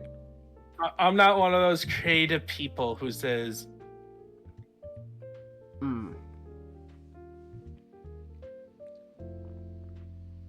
A Link Between the Worlds is your vote, Big Fish. Yeah, I can't do it. Okay then. Wait. Oh, actually, I can. Oh. Hold It up. looks like it. Plot twist. Okay, it looks like I can do 4 swords. So you want me to do? So yeah, going through the past and 4 swords. Okay. All right. Well, now I know. Do you have a dissenting opinion, Matchstick?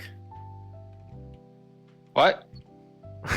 Okay, you weren't listening. Okay. I kind of blinked out for the past few minutes. I'm sorry. What's the other game you want me to do next? Next Zelda. Which ones are you looking at?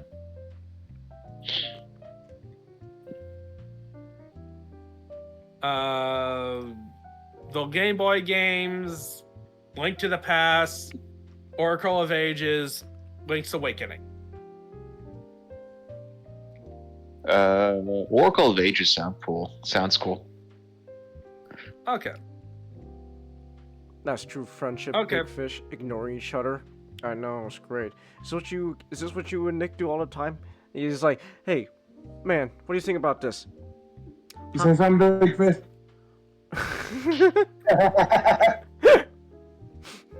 What'd you say? Yep. All right. Is I'm So trying let's try next. So yeah, going to Link to the Past. Alright Cool. then, Link to the Past for the next Zelda game. I've been spending the past 2 minutes trying to memorize arm muscles. Oh, okay. Yeah. Okay. Okay.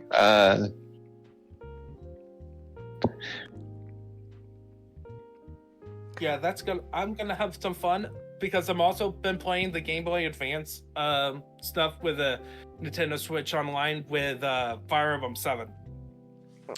Is that the one with the dragon waifu? No, that's 3 Houses. Oh, okay. Blazing Tour is 7. Okay. I think 3 Houses is like number 13. Let me check. Fire Emblem 13. No, 13 was Awakening, so that makes a 15. Okay, no, that's... He's gotta check which one truly has this waifu in it. Did they come out like every other year? It's gotta be coming out a lot. If it's 15 games. Engage came out last year, so... Engage, okay. Which I also have. That's the see. one with the Switch as the main character design. Huh. Okay. I mean, literally, like, her color scheme is... I'll show you. I just want to remind you about the character. Right. You're the dragon pope girl, lady. No, it's not the Dragon Pope. Oh. Technically, they are dragons, though, but... No, this is what I'm talking about. Oh, protagonist. that's right. Those guys. Okay! That's right. Those guys. Okay. Was there a Hold on. I might be thinking of a different game. Isn't there a Fire Emblem game that's just mecha? Or am I thinking of a completely different series in general? I think you're thinking of Xenoblade. Xenoblade, that's what it is. Okay. Xenoblade Chronicles. Okay. There's too many games. Too many games. That's the problem. Too many games. When Unless you're playing on the PS5, where there's no games. Alright, exactly. On PS5, we don't have games. We don't have... the PlayStation doesn't have any IP. What are you talking about? You silly Billy. Hey, 2025. It's an entirely new year for PlayStation to continue their trend of questionable decisions and statements. Keep it up. Keep it up, guys. All right, and with that, it's time for Matchstick. Alright. Yeah. You know what? You know what the PlayStation doesn't have?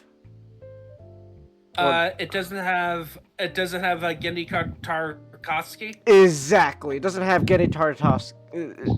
His last name is so fucking hard to pronounce. Andy Tartakovsky. Thank you, Nick. Tartakovsky. Thank you, Nick. Listen, I watched like a few minutes of an interview with him, and I was so flabbergasted, and I should not have been. I expected that, I expected him to start speaking Russian or something. With a name like that, he came out like he was like just a normal American dude, and I was like, what the fuck? I should have expected this, but I don't know why.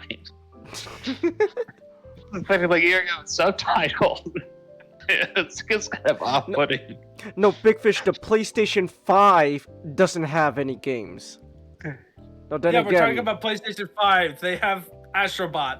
But then again, But PlayStation themselves will just go ahead and say they don't have any games themselves. So, who are we to Remember, judge? we don't have any IP. Remember, PlayStation doesn't have any IPs. Exactly. Never has. Oh yeah, that's true. Yeah, that's true. Remember that. Astrobot doesn't count. And also, Microsoft, they have IPs. They just keep shooting them down. And then they keep destroying their own studios and then complaining that they don't have small team studios. That I know. Fires the entire studio, comes out the next day, complains about how they don't have small team studios. Yeah, for the fucking audacity. I know. Yeah. With that one. Takes. That said though, that particular Nearly story. destroyed Tango GameWorks. Next day, we named games like Hi-Fi Rush. You just shut down. That said though, that particular story does have a happy ending now, because Tango got bought by another company, and now we can have Hi-Fi Rush 2. Yeah! Thank God for the Korean oligarchs. Let's go, Korea, with your corporate hell. But yeah. But anyways, you know what? Speaking of Koreans, are there any Koreans in the show, Matchstick? If not, then I'm not watching it.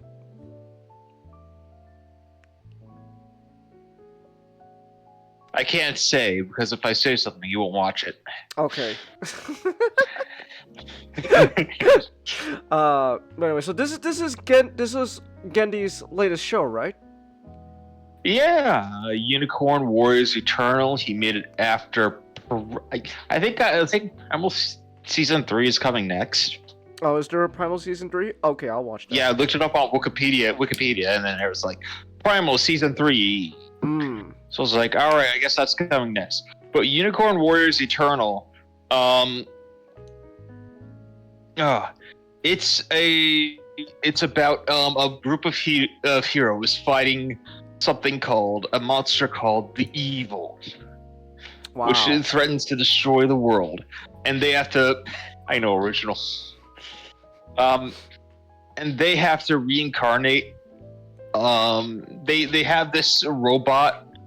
Called Copernicus that takes their souls and magically shoots them into new hosts, like every generation or so.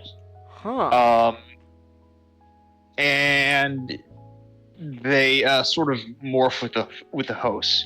So in the intro scene, you'll get knights and cowboys and Vikings version of these heroes.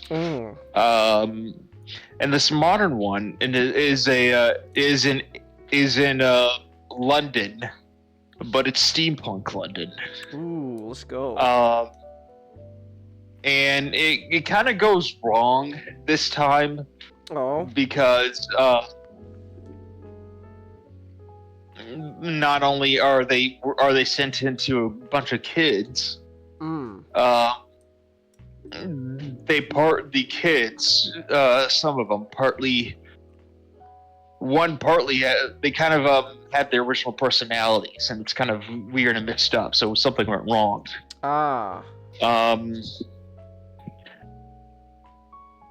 But I won't bring it too much spoilers. I mean, after that intro, it's very much hero's journey kind of thing. Oh, hero's journey. Okay. with the main character who is Emma / Melinda. Alright. Who is this got this sort of a Betty Boop looking ass. Yeah. Here, I'll post a thing of the characters. I'll find that. Let's see here. Unicorn, Warriors, Eternal. Well, I'm looking. I wish it was Unicorn and Eternal Warriors. That would ring off.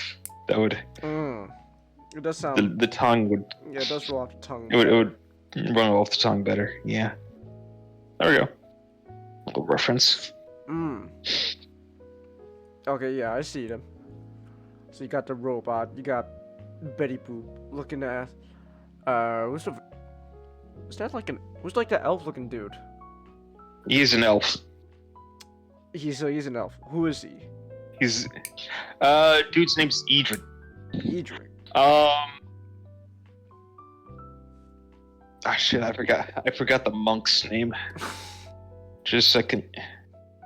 Alright. It's been a week. Okay. It starts with an A. Let's see here. Cast. Alfie. Okay.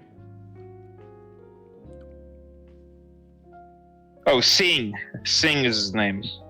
Alfie is the kid who he hosts. Ah. Okay. But they do most of it. What I really love in that what is the animation. Because this is Genji Tartakovsky. Yeah. So naturally, the animation is going to be really great, and it is. It's really cool because it's kind of this, like when the older heroes show up at their full force, they're like kind of like his classic, like kind of more like classic Samurai Jack primal looking characters, but the modern day looks like something like from the Looney Tunes or like Walt Disney or something like that. It looks really cool. Oh, okay. It's something out of Cuphead.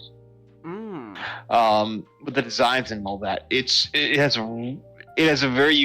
a for back then not so much, but for now it has a very unique look. They really shine with the steampunk stuff. With all these little contraptions and all in the architecture and all that in the fashion and all that cool stuff.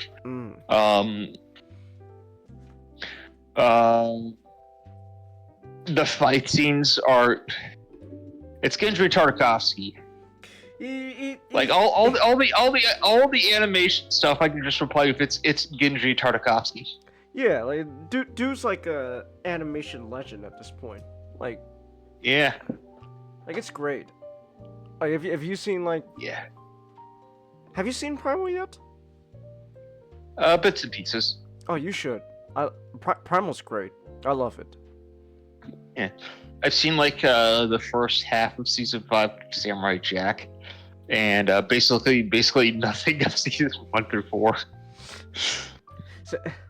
Samurai Jack is Samurai Jack's interesting. I find it funny that like they have to use they made a whole entire game where basically it has the series ending people wanted.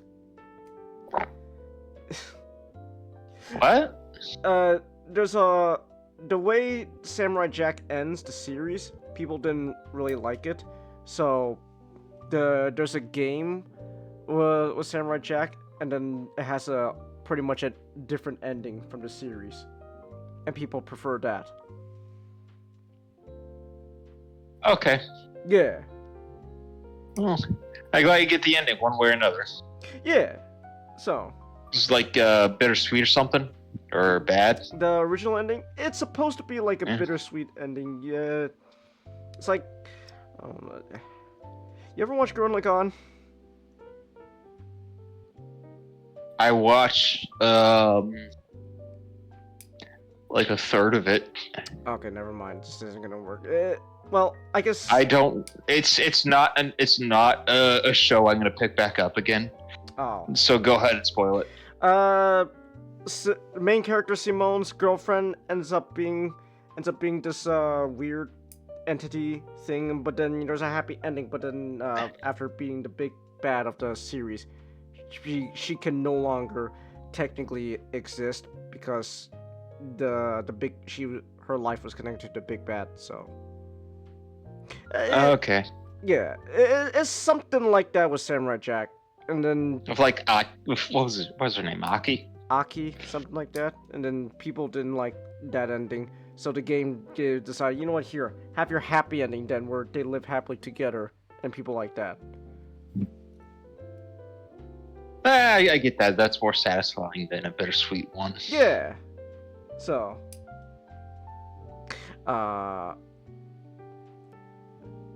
Yeah, but this show though, what's like the tone of this show, Nick? I mean, Master. I'm gonna call everyone Nick from now on. If I'm gonna keep mistaking everyone's name, you're Nick, Ninjao's Nick, and Nick yourself, you're not now. How do you feel about that? Got it.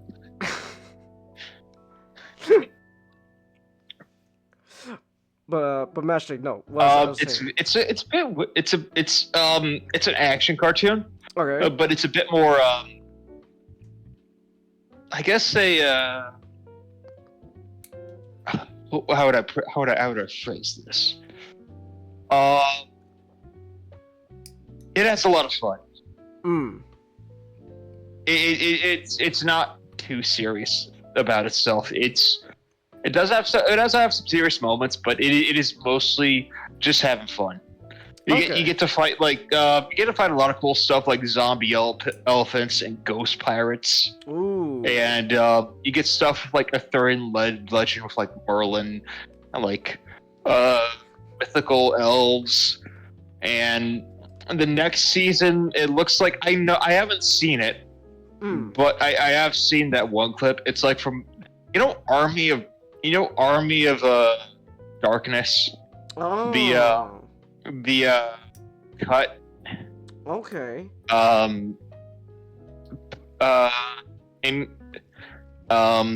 The cut in scene where he ends up in like this weird combo future where everything's combined. It's kind of like that. Interesting. It's a little like spoiler, but next season, if the next. Hopefully it gets the next season, but if next season comes, it's gonna be really fun with like a bunch of like combination times and stuff like that, like cowboys and dinosaurs. It's real cool stuff. But it's a bit of a combination of like steampunk and like mysticism. All right. Do you guys have any other questions? I guess I do want to ask. So, this show, where did this show air on? Is this like an Adult Swim thing or? Cartoon Network, Adult Swim. Cartoon Network, Adult Swim. Okay. So I gotta ask like the action and stuff. Like, if there's ever like moments of violence, is there any like kind of gore? Like, is it like Primal, where like there's like a lot of blood? It's not like Primal. It's not like Primal. There's not too much blood. Okay. So it was originally supposed to be like Samurai Jack. And be like for the normal Cartoon Network stuff, but then they decided to move to Adult Swim. Ah. Okay. I think they do. They mostly keep it. Pretty tame. But then you have a few moments here and there. Okay. Like there was a scene with a werewolf. Ooh. And you get on, and the character is called Winston, gets on a boat, and it's a boat that was inhabited by a werewolf, and it's just like bloody stuff everywhere. Oh, okay. Okay, but it's not gonna be like Primal. Understood. No. Okay. It's not like Primal where you know you're really going. It's not like Primal where you're really leaning into the ultra violence. It's not like that at all. Okay. More like standard action cartoon. Hmm. Okay. That sounds fun. Yeah. Robot looks cool, Chelsea. I like steampunk robots. So I know one of the things I know about the show is that it ended on a cliffhanger. Yes. That's why we're getting a season 2. So we are getting a season 2? That's what Master says, right? Yeah. Okay. Yeah. Oh no. I said hopefully they'll be. They haven't announced it yet. But since they ended it on a cliffhanger, hopefully it'll be a season 2. Okay. Okay. It's one of those It's one of those cliffhangers where you'll be. It's like if the show gets canceled and it ends on this kind of cliffhanger, I'm like I don't really mind it too much. So it's okay. Better ending. All the there's enough stuff that have been tied up that I'm like I'll be fine if it ends like this. Okay. Okay then. That's Okay, that's the thing I'm. Yeah, like concerned if about. it ends right here, like will I be disappointed? Yeah, I'd like more, but it's I wouldn't. You won't be. You're not gonna be too. It's not gonna be like. It's not an asshole cliffhanger where they kind of shot it to be. for an obvious season 2 that will Yeah, never happen. to try to it's a cliffhanger. It's not a cliffhanger where they try to use to end it like in the middle of a season to try to promote the a season 2 to actually happen in the first place. Okay. And this it's more like a the whole story like what went through, and this is like, all right, this is what could happen. You'll have fun. We'll have fun if we do the next season. Okay then.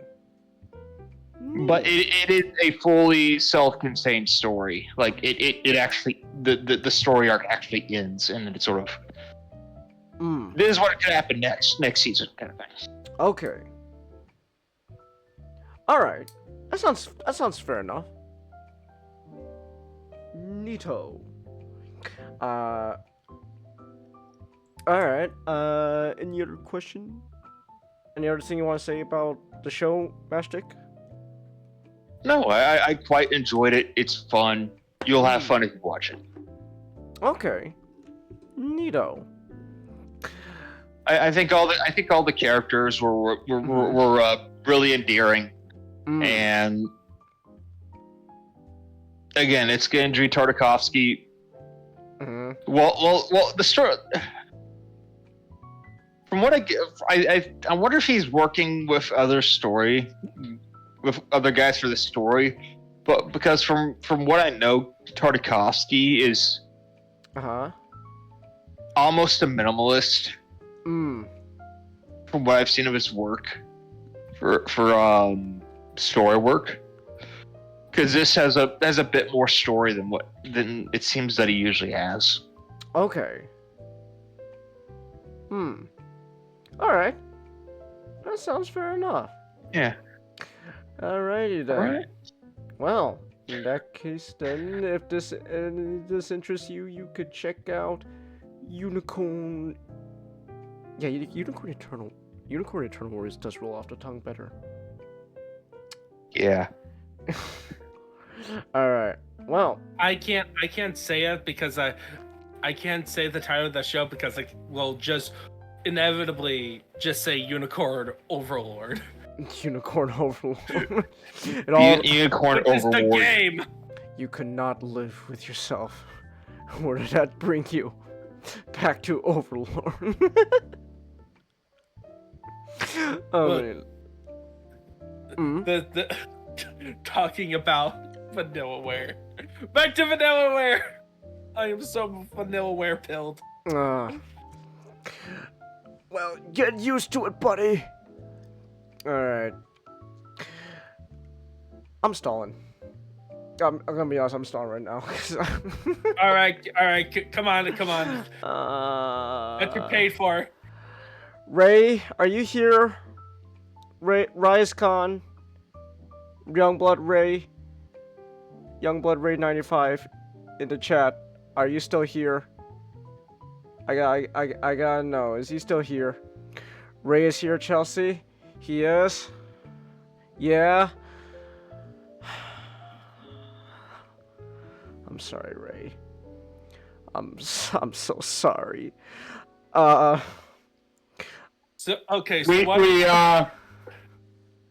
I'm so sorry. We weren't really all too enthusiastic about this show. I'm so sorry, Ray.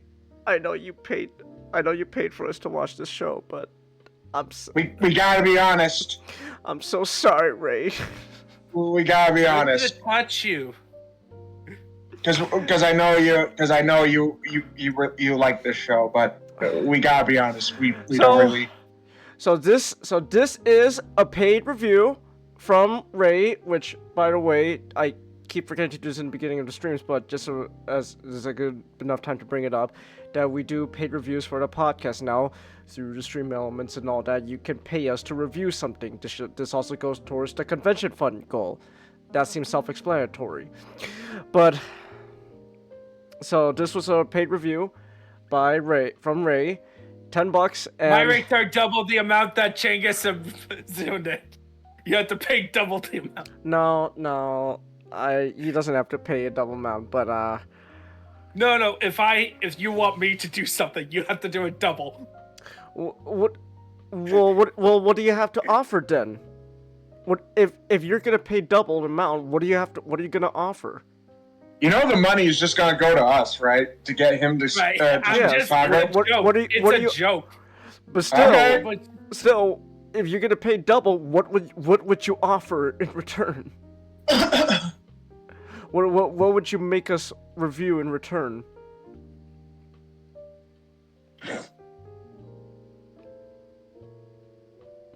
Because that's the thing. Joking about myself. Okay. It's like, just in case somebody goes, "Hey, Ninjato, how about you review this?" It's like, no. Oh my gosh. Well, anyway. It's a preemptive. Is it Gundam Seed? Because I'm already watching that shit for free. No, no. There's gotta be a case. There's a list. Are you checking it twice? Yes, I'm finding out who's naughty or nice. You're gonna be. Mm. Oh, never mind. Okay. You offer human liver for paid review, Chelsea. Preferably, we would prefer actual money and not human parts. So, yeah. Sorry we made you review a bad show. What do you mean we? What do you mean we? Chelsea, Ray, was this a thing between you and her? Those two are a power couple, making me watch this. I'm sorry, Ray. I'm sorry. Look, Ray, I know this was a paid review, and the thing is, I watched all 13 episodes of this first season. I didn't fucking pussy out, right? And then just decide halfway through I'm gonna quit. No, I committed to the whole damn thing.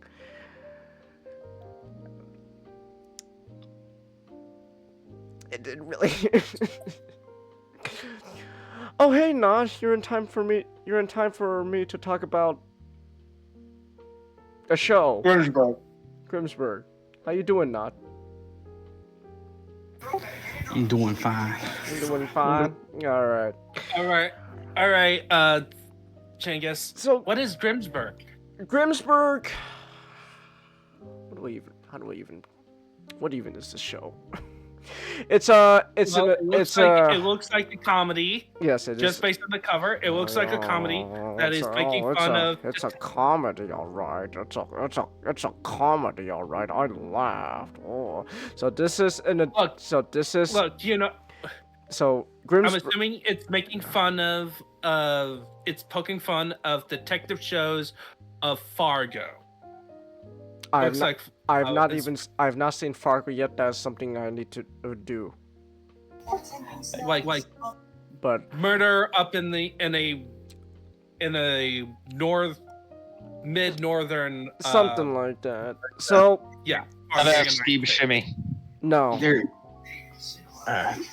Oh. there's elements of that. There's also some elements of Hannibal, like only because there's a running joke because the main character has a moment where he tries to get into the head of the killer. Okay. So Grimsburg is an adult animated sitcom, and boy, adult animated sitcom. Oh, that's a bad sign.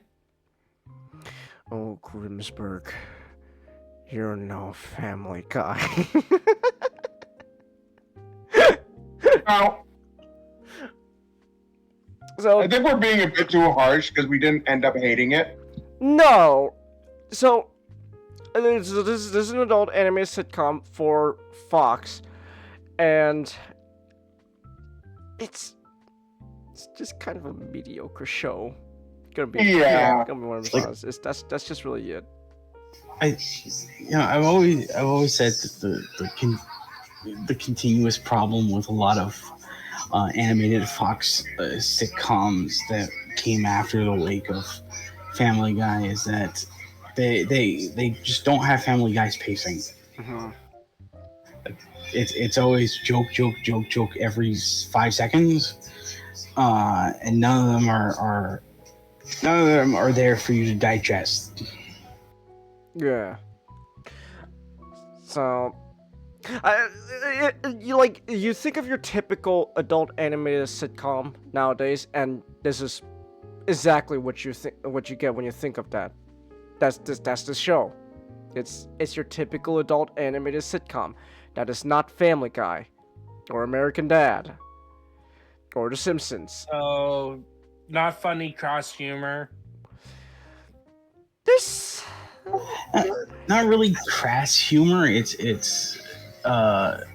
Absurdist. it can be absurdist, but it's the explaining the joke. It's Yes, I was gonna say that's definitely a flaw. Yeah. having It sometimes explains the joke. No, Chelsea, this show is nothing like Huckleberry. having characters who exist for a single, like major characters who have one joke and they insist on the one joke. Oh, Grimsburg, you're no Brickleberry.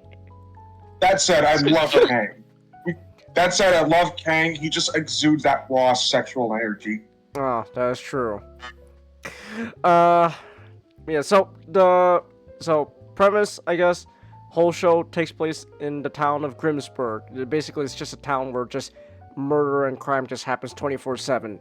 And John Hamm, Sentinel Prime himself, is the main guy. Plays Detective Marvin Flute.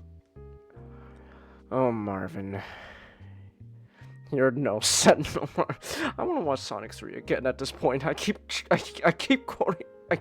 using that quote from Gerald. Oh, Ivo, you're no Maria. So, John Hamm, Sentinel Prime, is the main guy. He exists. That kind of goes for all the other characters. They're just there. You got John Hamm from Parks and Rec. Was he in Parks and Recreation? I wouldn't be surprised if he was. But John Hamm. I don't know. Uh-huh. I don't know if John Hamm is in Parks and Rec. I just know John Hamm from Mad Men. I know him from Transformers 1 as Sentinel Prime. I know him from both, and what's its face? Oh yeah, Baby Driver. Oh yeah, Baby Driver. That's a good one.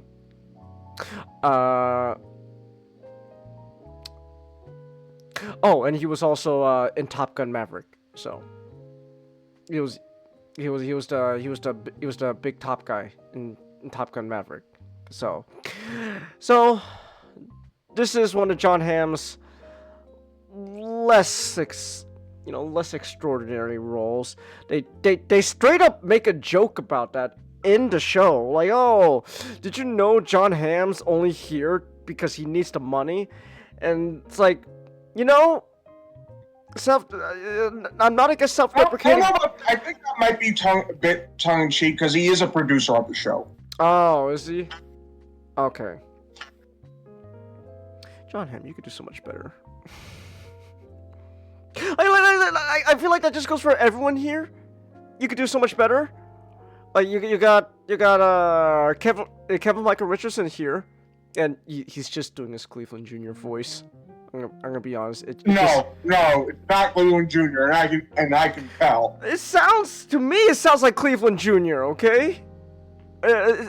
Look. There's a vast difference between Kevin Summers and Cleveland Jr. Look, to me, and for my ears, Nick, Kevin Michael Richardson has like two kind of voices. You kind of got that kind of, sort of normal voice. Kind of like how he does for like Cleveland Jr. And then and then you got Kevin Michael Richardson has a fucking humongous range. Like just for example, Spectacular Spider-Man. Oh. Keith David played Tombstone in one episode. Yeah. And then Kevin Michael Richardson played Keith David playing Tombstone for the rest of the show. He could do a pretty good Keith David impression.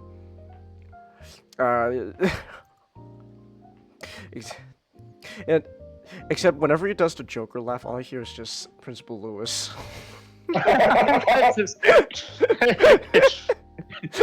And Principal Lewis.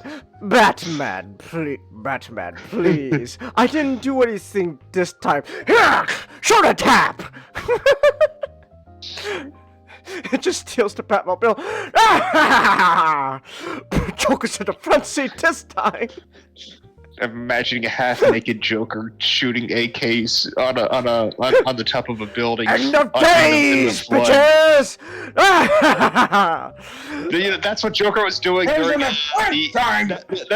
That's what Joker was doing during the ending of the Batman, when it was all flooded. He was on a roof going around Gotham shooting up. You got like Kevin Michael, you got John Hamm. You got Alan Tudyk, right? Optimum Pride. You got Greg Chun, and the only thing I know him really from is I know he does English dubbing work for one of the, I think, was it both the Judgment games? Not? Yeah, he's Yagami's English voice actor. Yeah. And I know Greg Chun because he's just a voice actor for a lot of anime.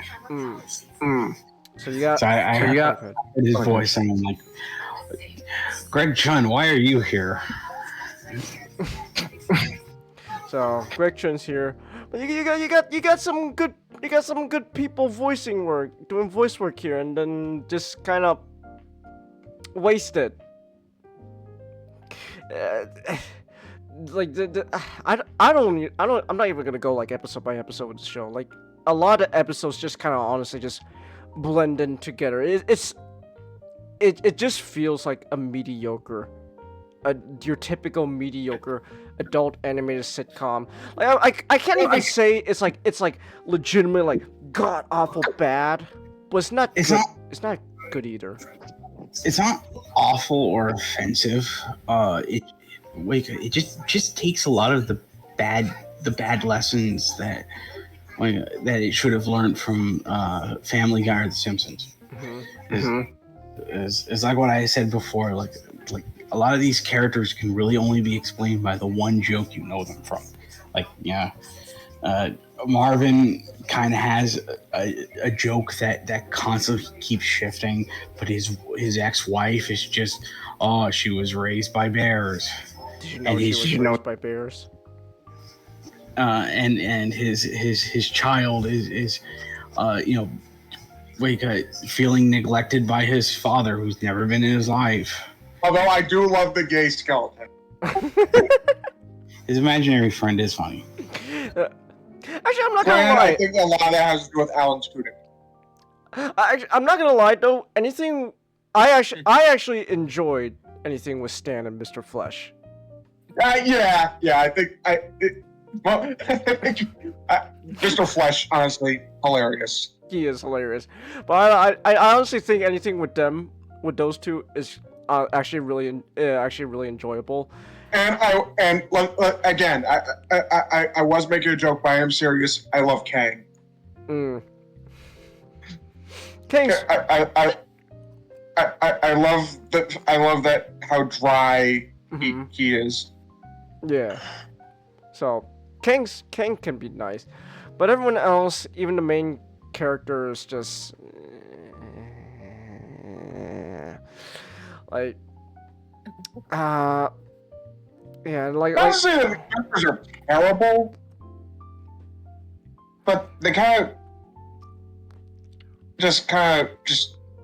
you kind of get it at some point. yeah. Again, late for me. All right. You guys have a good night. Have a good night, Matchstick. Have a good night. So yeah. Oh, what? Okay, I don't even remember which one, but I do know there was one episode though that I actually did start getting a little bit, like actually legit annoyed by. It's like Talent show episode. yes, the talent show episode. I legit did Yeah. I legit did not like that episode. Yeah. No, but there was one episode though that was actually like for the most part we were watching like that wasn't too bad. There was two for me. There was two for you. Murder on the Split Express. Okay, that I did like that one too. What was the other one, Nick? Actually, maybe three, because I did kind of like the camp episode. Despite the pointing out the tropes gag, it's the montage with the fucking slasher and There was only really one joke I liked from that episode, and it's part of the montage. We're doing the whole they're doing the whole montage, and it's just hard cut to him digging his own grave, like no happy music, just immediate cut to just dig a grave. I know. So you know what it is?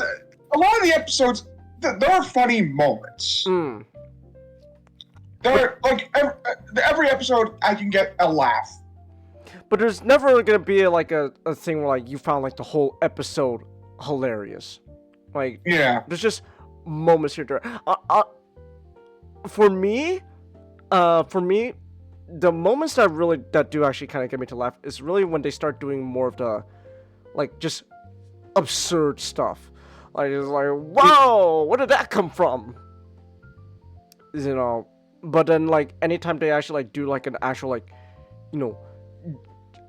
spoken joke, it doesn't land. It doesn't land. So, nut punch blocked. Counter punch right. Yes, DJ, you know what's up. You know it. You know it. Okay, okay. I actually did kind of like that episode too. I actually did like that episode too. That was an American Dad reference. What are you thinking of? Oh, you know what? I don't know. I'm thinking of the episode. I'm thinking of that joke where, Stan gets kidnapped by those adult man children, and then. Oh, that one's also funny. Yeah. But, overall, like. The other episode I really liked is when Flute takes the potion and he's getting younger. Oh, I actually like that one too. I actually like that one too. But like, there's never an episode where I want to go like that was great or that was hilarious. I think because we've discussed why it kind of flubs on comedy a bit. Mm-hmm. I think it also doesn't work as a mystery series. Exactly. A lot of the stuff is just given instead of actually figured out. Like outside of the premise of just being like, you know, sort of just vaguely being about like, you know, the dramas or police procedurals you would see on like Fox or you know, NBC, it doesn't really feel that attached to that premise. Like you know, the outside of like the music teacher and, you know, Fluke occasionally just having that moment where he starts like doing his brain blast. I'm like it's not really making a joke about Hannibal other than just reminding me about Hannibal, which, you know, Hannibal's a good show. I want to watch Hannibal, but like something this show really does to be like, oh, you know that moment Hannibal, isn't that really funny? I'm like, no.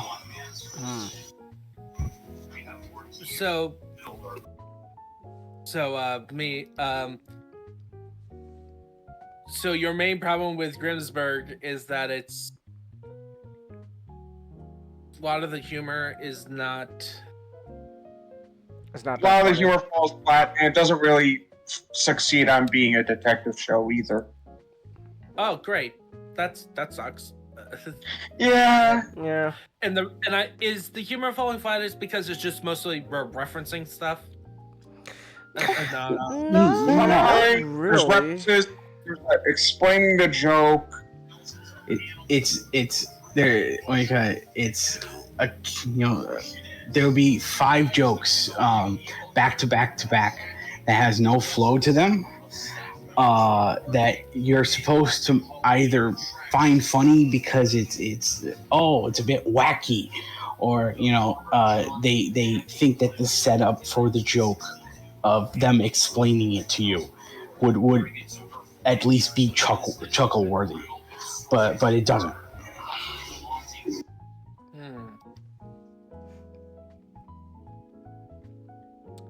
There is a way to do like back-to-back jokes that's really in a funny way. I don't have the quite formula down, but it's best exemplified in an episode of The Simpsons where Bart is out at night trying to look for somebody. He looks at him on the map. Boy looks up. A street sweeper is about to hit him, so he jumps off his bike, but his bike gets attacked by the street sweeper. He goes, "Ah, dang!" But when it moves, it goes, "Oh, the bike is intact. Oh, cool." So the joke is, "Oh wow, oh that's funny. I didn't. You'd think it'd be ruined." So when he gets on his bike, he starts moving, and then it breaks. And then it zooms out to the street sweeper driver, who's looking back at Bart and just maniacally laughing. like this is something he does on purpose. That's joke number 3.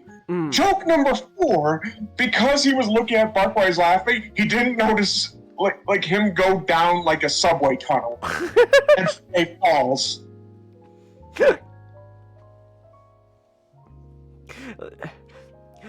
Comedy's not easy to write. Like it's not. It actually takes a considerable amount of effort to write good comedy. And so I actually watched a video from I'm trying to remember the name of the channel. I know that SGD made a comment about objective versus subjective reality because it was a video about heroes. Let me find it, but it was all about writing good comedy, and one of the points he was making out is that of course, you know, comedy has a subjective element to it, but a way to kind of alleviate that is write stuff that entertains you, like your sense of humor, and also while tying it to the logic of the universe. That you like the characters that, you know, the comedic moment is tied to. Yeah. but also it's like, okay, it's called it's the and then S.E.A. I'll put the video. Oh yeah, I know that guy. Yeah. You know the guy? Okay. Yeah. Like the two things is like your personal thing, but combined with making sense within the characters in the story and the tone of the story on that. So I'm assuming the reason the jokes did not fall flat is that it could be that the writers are trying to write humor that doesn't really match their sense of humor, and also did the humor feel like it matched the characters in the story, or it feels like they were trying to force? They were trying to force jokes. Yeah. Because like a lot of the humor Marvin kind of goes through in the show, like it has little to do with the fact, that the show kind of builds him up as being like this tortured, like hard-boiled detective. That sounds like the perfect straight man opportunity. Just make him the straight man, and then everyone else. That is stupid. Yeah, he's. That's how like. Weirdly enough, I think maybe making him the straight man could have solved some things. Because a lot of the characters around him are so, like, zany. Like, I mean, one of the characters is a cyborg. Like, his ex-wife was raised by bears. Yeah, like, that makes, like, sense that he's, like, you just give him the standard hard-boiled, grim detective on this murder case, like, and he treats, the humor surrounding Adam West Batman. The joke is that Adam West actually treated it as him being completely serious on Batman. It's like Naked Gun, where it's hilarious stuff is going on, but like Frank Drebin is taking everything 100% at face value. And like sincerity, it's like, oh no, he's gonna blow up, and it's. Even though it's like the way the bomb is just like a giant chicken or something. It's like, quick, Robin, we have to read this missile and understand the message in the sky. Like, yes, like Chelsea, other characters can point out the absurdity of it, but for him, it's like, no, this is serious. Yes, Chelsea, I said Naked Gun. It's a movie series, and they're great. It's not what you think it is about. But they're hilarious movies, and you should watch them. And I'm assuming the mysteries did not work is because why didn't they not work? Was it because almost every mystery in the show was pretty much given? Like it's like they can just they just knew what to do next, and it's like either they knew what to do next, or they kind of just understood what to do, or it was kind of just given to them. There was never really, no one ever actually really did any like detective work. Like, you want to know how an average mystery is solved, John, on this show? Miss John Hamm, Marvin, he goes in this Hannibal detective crime mind. He gets in the mindset of a criminal. And he just figures shit out. Yeah. And then so it's not, like so there's no like clues or anything? No. Not necessarily. It's more like there's clues, but as soon as he sees the clues, like, I know. It's like imagine it's actually everyone praises the movie, but I think that there is a flaw with this. The Dark Knight. Batman doesn't do any detecting. He kind of just knows what to do. Yeah, okay. Imagine I'm trying to please because for the mystery element, here's the stuff with the mystery element, and how about you? I talk about what I expect in mysteries. Okay, so when you have a detective who knows like a can connect the dots. The part of the fun is that even though for example, Sherlock Holmes is going to be one step ahead of you, the audience. The audience have a chance to connect the dots as well. Even if Sherlock Holmes may have additional information that he's going to solve the mystery, you have enough information to piece together, even though it's not going to be the perfect solution. Do they have that element? Does it feel like you're given enough information to figure out the mystery yourself? No, absolutely not. No. We learn the conclusion at the same time Marvin reveals it. So spoiler alert: the main villain in the final episode is the chief. The police chief. And we only found out about like her scheme because we learned in that episode, thanks to the crime mind, like we just given like the whole idea when it happens, that she owns everything, and if like she does what her scheme, she'll make shit ton of money, and we're only learning this right now. That's what I'm saying. It fails as a mystery. They never let you, the audience, figure anything out. They just hold your hand and just give you the answer. Which I think wouldn't be so bad if like, you know, because it's supposed to be a sitcom first, but the humor, the comedy doesn't only. It's very rarely. Yeah. So it feels like it feels like one of those mysteries. It feels like it's always cheating. Yeah, but it's like, and yeah, it kind of does. And again, I feel like it wouldn't be so bad if everything else kind of worked around it. Okay, I hate having to say this because I do not like this show, but the writers clearly needed to watch more Psych. All plans cover hospital stays and prescriptions to give you peace of mind. Yeah, so like something like, you know, something like that. Like if a lot of like I think another part of the show, it constantly relies on non sequiturs. If a lot of the jokes just came from investigation in general, that'd be one thing. You know, so you could just throw in some jokes regarding, you know, Flute's personal life and all of that. But if the jokes were solely on the investigation, I think the show could have worked out a bit. But no, the show relies too much on non sequiturs, like where the investigation just feels like something that they abandon in once the first 5 minutes are over, and they only ever get back to whenever they need to, you know, advance the plot forward.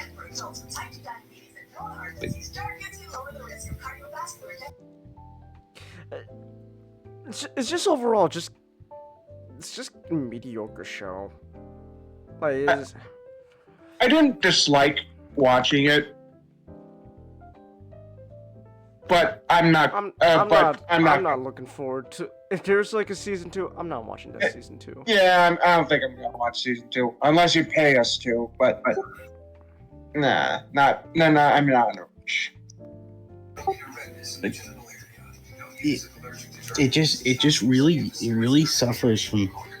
The show just really suffers from trying to copy its contemporaries, but like oddly enough, it doesn't try to copy its contemporaries in their golden days. It tries to copy its contemporaries in their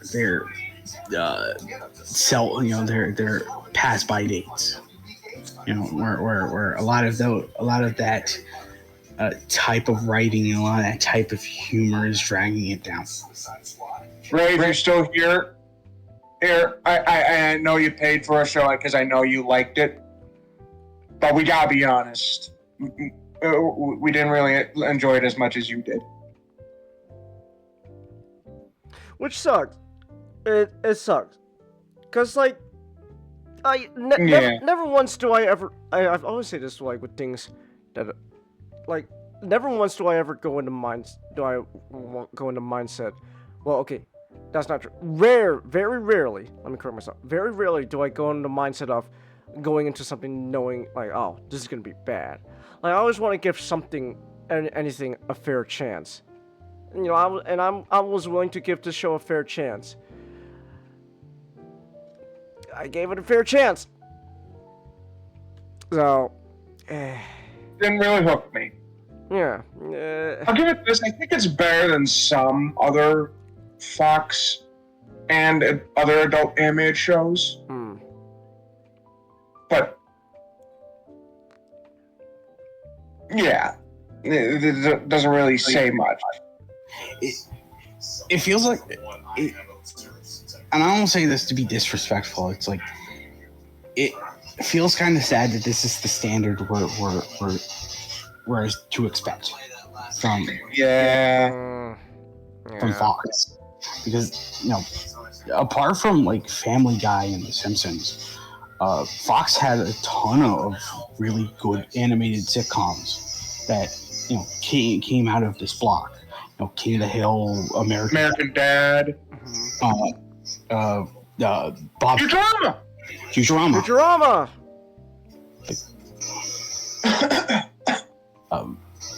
Bob's Burgers, like it's just it's not always, they never always bat 100, but there's good that came out of this.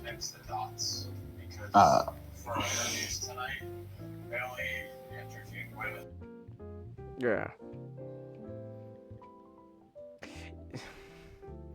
Oh, Grimsburg, you're no Futurama. You're no Futurama. What's next season of Futurama? Die. I wanted to come sooner. I wonder if someone's gonna pay us to rewatch Futurama. I'm down to do it. Pay to rewatch all of Futurama? Hey, I granted, I'd rewatch it for free. I mean, granted, I don't know how the review would go. We've already talked about Futurama. Yeah. Already. So yeah. Man, I just like Futurama. Futurama's a great show. Welcome to the world of tomorrow. Welcome to the world of tomorrow. What's my job? Why, you will be helping move packages from one place to another. So I'm gonna be a delivery boy? Precisely. Woohoo! Boy. God, if there's any episode I would rewatch, like, a lot, it would probably be the pilot of Futurama. I keep saying it. It's a perfect. It's a pilot. It's a great episode. Fantastic first impression of the show. You know you hit gold on a TV show when the pilot episode is top 10. For me, it's always The Devil's Hands are idle playthings. Oh, that's also a good one. Same here. Plus, now I'm gonna go back to that episode once Netflix starts rolling in their new thing. You can't just have your characters announce how they feel. That makes me feel angry.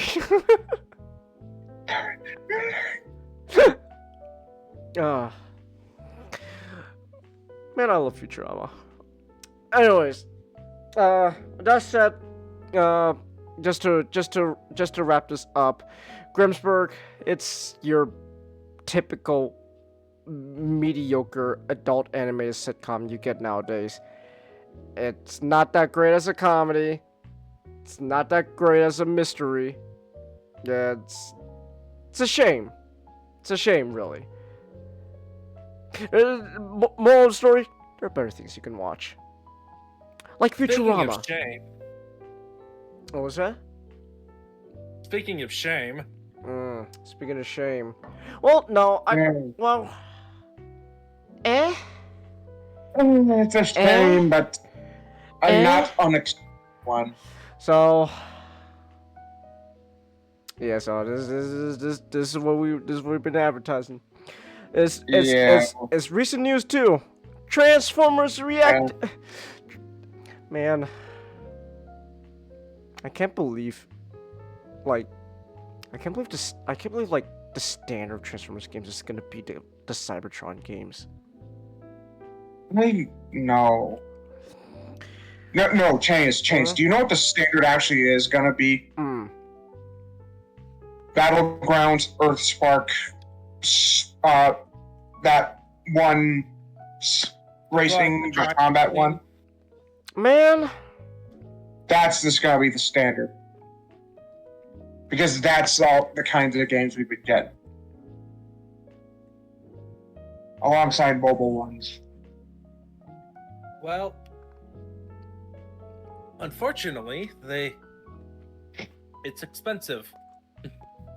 Yeah! And they take a long time. Like, unfortunately, a fact is AAA development has been both expensive and been taking way too long. Whatever's going on with those game companies, they've been managed horribly, and expectations are way too high. Also, I feel like I should turn on my camera because it might as well show this off a bit. Okay. And so much. That's a nice shirt.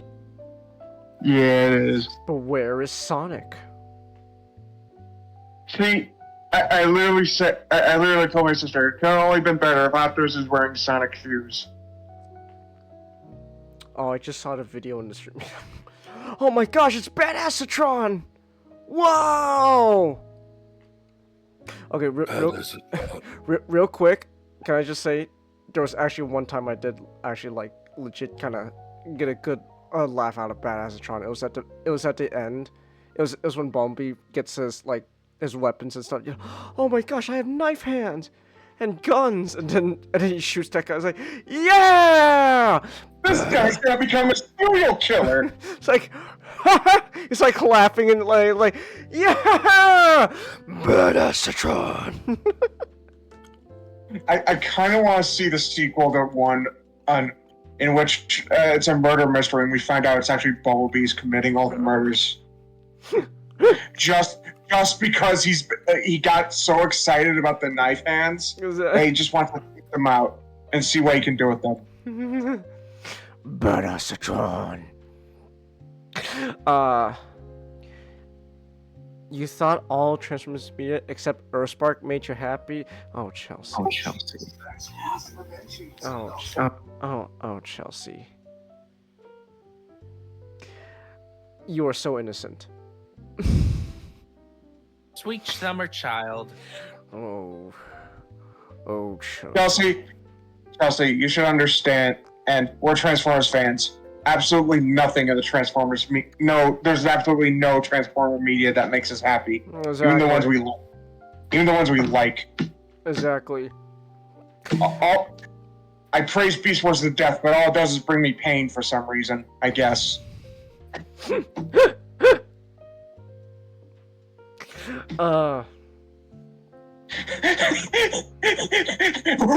Ray, it sounds like Ray knew we weren't gonna like it. Bear in mind, you don't think it's Futurama levels. Just thought it was entertaining. You're not hurting your feelings, Ray. Okay. Oh, I guess I do. I thought I read it as it's entertaining. I thought it was entertaining watching you guys not hurt my feelings.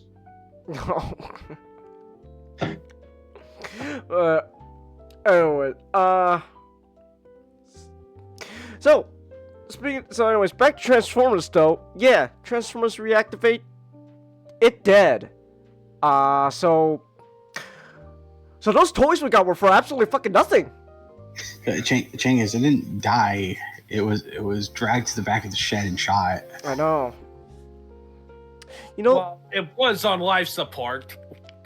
It's you know, let me hold on. Let me see if I can still get that 2-pack of Bumblebee and Starscream, because I got the 2-pack with Optimus and Soundwave.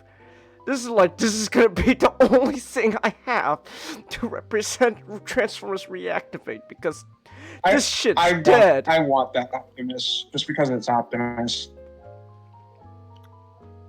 That's sure, but I mean, I could think of maybe I could give it. Maybe for when's your birthday, Nick? The 7th Of what? of April. Of April? Okay, you got it. You got I mean, it. cool, but I mean, if you want, you can probably get me something at the convention if you want to be a little bit later about it. I don't mind. No, Nick. Everything I get at convention's for me. You know, fair. No, Nicholas. Anything I get there is for me. Why is Amazon charging over $100 for that 2-pack for Optimus and Soundwave? Fuck you, Amazon. I hate you. It's because the news came out for reactivation. God, I fucking Damn. hate Amazon.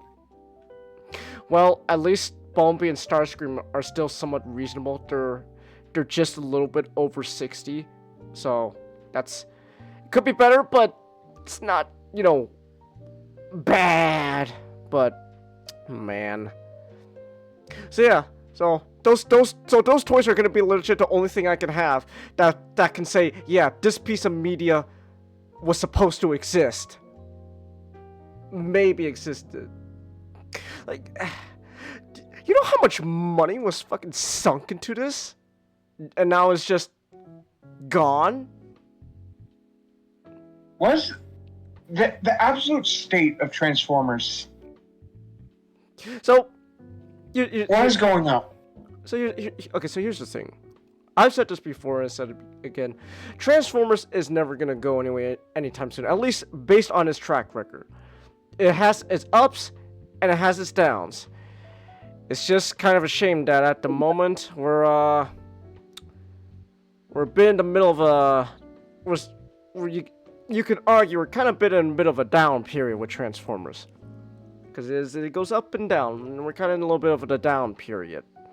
I think with Transformers it's gonna eventually go back up. We're gonna go back up. Let's go. But then at the moment, it could be better. It could be better, but it's not doing so good at the moment. Which, yeah, just sucks. That's the case, but that's where we are at the moment. I wish it could be better, but no. So, but this game has been in development for so long. Like this shit was like for almost like 10. I think it was like more than 10 years at this point, or almost 10 years. So we're looking at pretty much almost an entire decade of work just chucked out the window into the trash can, and someone kicked that trash can into the fucking storm drain, and never to be seen again. I think, honestly, I think part of it is actually kind of the premise of the whole thing, of the game. But I still would like to see what they were gonna do with it, though. Yeah, like, here's the thing. It's an interesting concept, right? A post-apocalyptic New York. Humanity is on the brink of, like, the Transformers are also got their butts handed to it. What is this new threat, and how are the Autobots gonna come back to rebuild and stop this new threat? Perfect premise, right? Interesting hooks, line, and sinker. Yeah. But what? Hasbro is the problem, and them trying to, keep somewhat in mind a unity in their Transformers brand. Like, remember, we went from a period of. I don't know if that's the reason why this game. We're in the mindset. Their mindset. No, it's not the reason it got canceled. It's one of the core reasons that it has been in development hell for nearly 10 years. Okay. Because it's a concept that goes against the philosophy of, for a long time, that Hasbro was into G1 and kind of marketing G1. They try to keep it in line with, like, you know, we want to keep it like that G1 standard. Oh, excuse me. Okay. And this one is a little bit different and caused a little bit too much change on that. And it's probably, there was a lot of, to me, it looks like a situation of a lot of, like, hey, here's some ideas. Rework that idea. Rework it. But rework we it. don't know how much was, like, so there's leaked footage of the game that's out there. Like, you can see, and like, from what I've seen, I can't tell how much they actually changed. Maybe like a story got changed or something. Who knows? But we'll never know for sure. I bet they were working on. Like just. It's more of the stories and the design stuff. No, no, designs never change. That's why we got the toys. The toys and design never changed. So,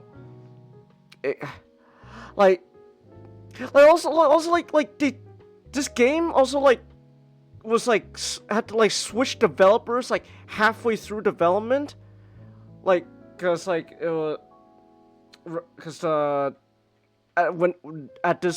it got canceled, it was under splash damage.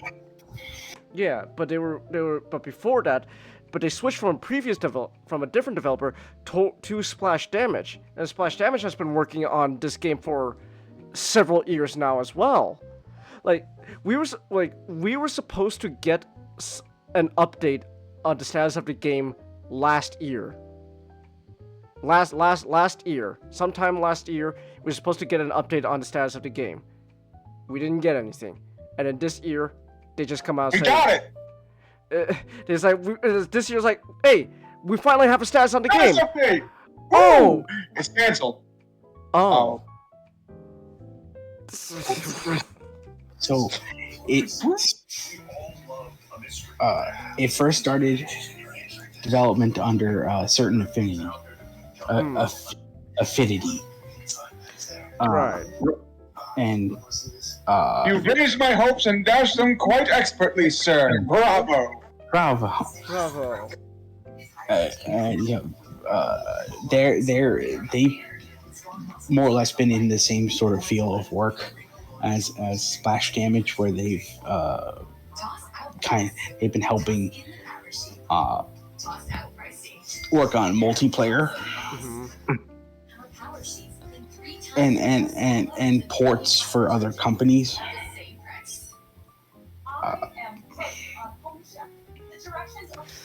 Yeah. Oh yeah. Apparently, but also, to add, just add Solid Moon. So I do not know where this claim has come from. I do not know any evidence behind it. But now, there is a whole thing going on where people are saying, before it was originally back when it was Certain Infinity. The whole thing is that people are saying now is it was a scam or some shit like that. They're saying that the studio was trying to get Hasbro's money, scamming off Hasbro's money. I don't know where this claim has come from. I do not know any evidence behind it. But apparently it's something about they're just gonna leech off of Hasbro. And then that's why they switched developers to Splash Damage. I do not know where this has come from, but that's the thing. That's the thing people are saying. Ooh. Also, another thing is what exactly kind of game Reactivate? What really gets me is what kind of game Reactivate was even supposed to be is kind of because yes, Nick. Live service.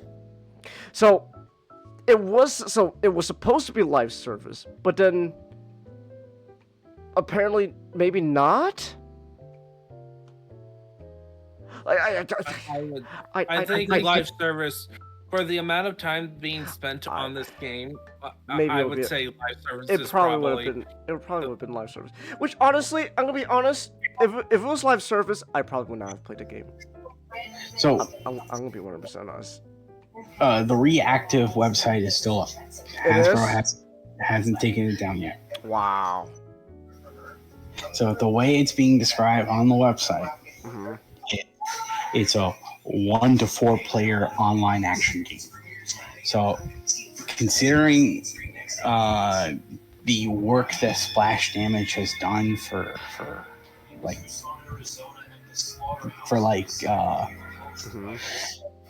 Gears, Halo, could have been some form of a horde mode. Oh. Huh. Yeah, it actually does sound like a live service game. Like Yeah. I don't like live service games. That's just me in general. Well, okay. What's interesting is like live service games is kind of, I don't know, in this interesting state where people say they don't like live service. Broad. People say like they don't like live service, but then Fortnite's still going on, but that's mostly because all the crossover stuff they're doing, the Marvel Rivals. But like with Transformers Reactivate, like if it was a live service game, I don't know how well that would have even done. Like would it be the next Marvel Rivals, or would it have just been Concord? Like the problem overall with a live service game is leveling is borked for you to you gotta pay the money. You gotta pay the money so that you can have the skins and the loots that everyone else have. You need FOMO and all that. Oh my gosh, I can't wait to pay. I have this extremely rare Optimus Prime skin that's based off one animation era frame. Oh my gosh, but you can only get it through loot boxes. Shit, man, I need it. Oh. Like the most you got another Bumblebee skin. Same one you kept getting. I know. So, but that's what I mean. Like, would this be? If they continue with if this continue as a live service game, would this have the same reception as people have towards Marvel Rivals, or would it just be like slightly more successful than Concord? I think it's probably going to just be a mid reception. Okay. At best, but I think it was going to be a massive disappointment, honestly, because it was the trailer in the Game Awards, and when you watch that, it was like hype stuff, and it was actually really interesting. And the premise is compelling. And then when you said, "Oh, it's live service," what? I just realized it's a multiplayer live service, and I just realized probably going to be a looter shooter. This could have been Transformers Reactivate, like the status live service games. I forgot also about another status level. So you got like Marvel Rivals, you got Fortnite, so you got Suicide Squad. Yeah. It was sounding like Suicide Squad. It's like multiplayer. You were probably playing like Bumblebee, like those 4 that released toys of. I bet those were going to be the initial 4 characters. What's actually really interesting is Optimus, Bumblebee, Ratchet, and Ironhide, they were what was confirmed. Yeah. So those would be our 4 characters. but then also like what was confirmed before cancellation was Starscream and Soundwave. So that's where we got the toys. Yeah. So if anything, there was going to be at least an element of like, you know, like how all Transformer Medias does, where you're allowed to play both sides. Yeah. But I don't know. To be honest, so I just want to say, like, just my opinion on Transformers Reactivate itself is just, because, like, it sucks that yes, a Transformers game just got canned, and we're never gonna see it. But at the same time, not only am I not surprised that it got canned, but also like everything leading up to the game itself never really, you know, I didn't really vibe with. Which, now, it seems like now what's interesting is like a lot of at least on the internet, right? At least like on like social media, it seems like a lot of Transformers fans were genuinely excited about this game. I wouldn't say I was excited. I was interested. Don't get me wrong. I was interested, but I wouldn't say I was, you know, like excited. But like, I'm gonna be honest, right? Like, oh, imagine like your Fortnite, but just for Transformers fans only. I do not know how successful that would end up. I don't know how that would end up being success. You know, how successful that would turn out. Because, like, oh, sure, Transformers fans were like, oh my gosh, it's like Fortnite, but just for us. But then, like, I don't know how far that would, you know, carry the game and how successful that would be. Because it's like, oh, because you could be like, you could be like the, you know, the positive reception that Marvel Rivals is having at the moment, or you could be like Suicide Squad. So I don't know. I'm just saying I'm a little conflicted because, like, on one hand, yes, sucks that that's a game we're just never gonna get anymore. Those toys were made for no reason. But hey, but at the same time, I don't know if I wasn't exactly, you know, 100% going, yes, I need to play Reactivate. Oh my gosh! So, but like I said though, like I said, Transformers is a franchise that's shown to stand against the test of time. It has its ups, it has its downs. It seems like at the moment we're kind of in the middle of that. Like, maybe not in the middle, but we're past the tipping point. We're now kind of in the down section, the down low of the franchise. But Transformers has proven time and time again that it can pick itself back up on its feet and get some really good shit. I think the one hurdle that the franchise is going to be facing now more than. Oh, you kind of cut out or not? Hello. We can hear you now. So what's the one hurdle? It really seems like Hasbro is shifting their gears towards something else. Because after what they announced from the failure of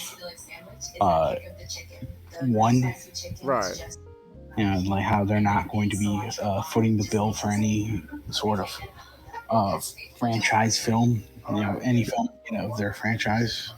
For anyone who's interested in making anyone's interested in making, like, you know, a Transformers film in the foreseeable future has to cover all the costs. Yeah. And I imagine like they're gonna try to make this a similar case. It's like if you want to do any game, you got to do it all on your own. Yeah. We're never getting games like the Cybertron games ever again. I want to say never. I don't want to say never, but it's gonna be a AAA. It's gonna gonna be like Activision, Microsoft. It's gonna be a while. It's gonna be a while, and it's gonna be a while before we get any game like that. It's like I feel like in a time that's a lot more stable, where a company can just come up and just be like, okay, I want to do something with the Transformers brand, not out of a sense of, oh, we can make money off of this, but also just, no, we're a team of passionate developers who really want to make something of this franchise. I'm not sure if it's going to happen tomorrow, but it's really what's going to need to happen for the franchise going forward. Yeah.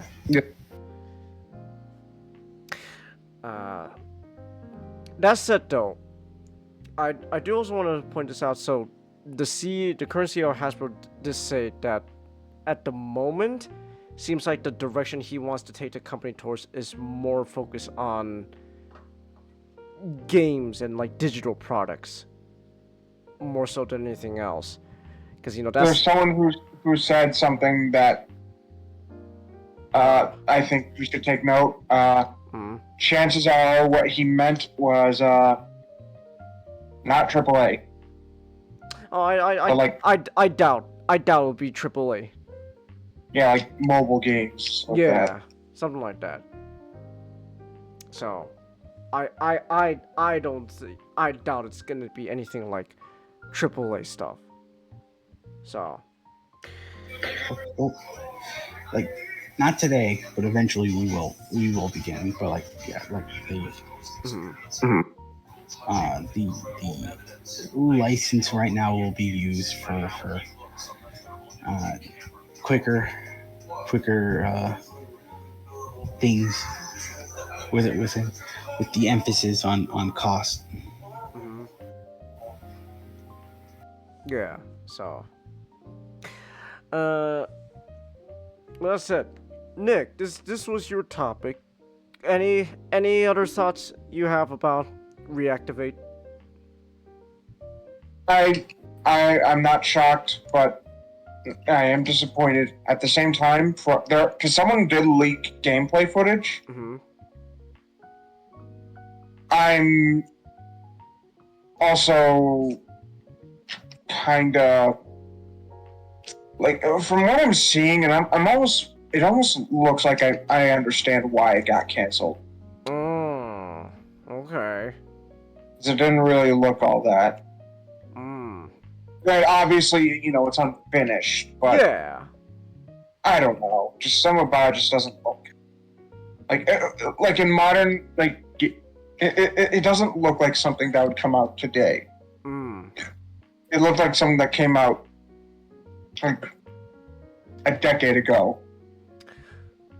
Because this game was being made for like almost a decade Yeah, I know, ago. but like it doesn't even. But like Unreal Engine 5, it looks.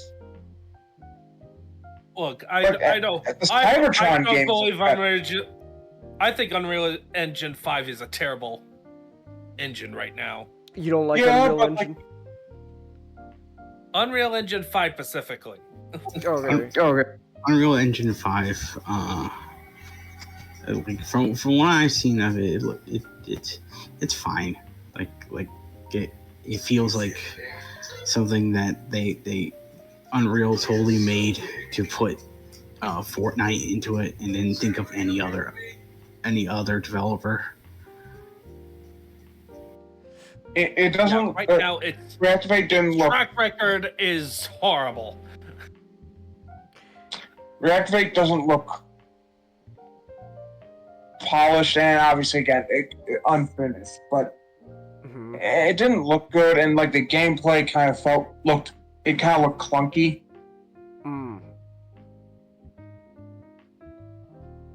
It just disappointed all around. Hmm. Yeah. I get it. So. Yeah, it's again, it's a shame what happened, but like, I'm not gonna be like going, oh my gosh, no, how could they? So, yeah, it is what it is.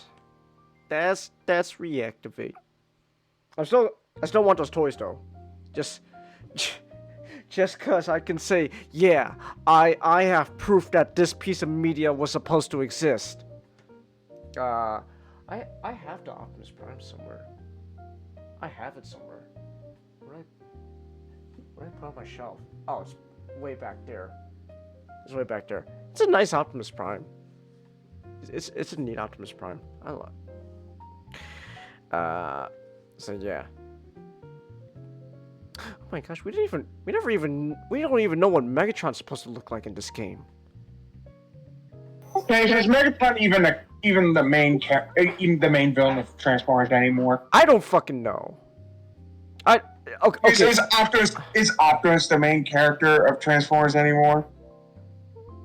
They keep making toys of him. Yeah, but he kind of just feel. I don't know. That's a complaint for another time. Optimus doesn't feel like the main guy anymore. Chance. Uh-huh. I think in the last 10 years, Transformers 1 was the first time where Optimus really felt like the main character again. Oh. Okay.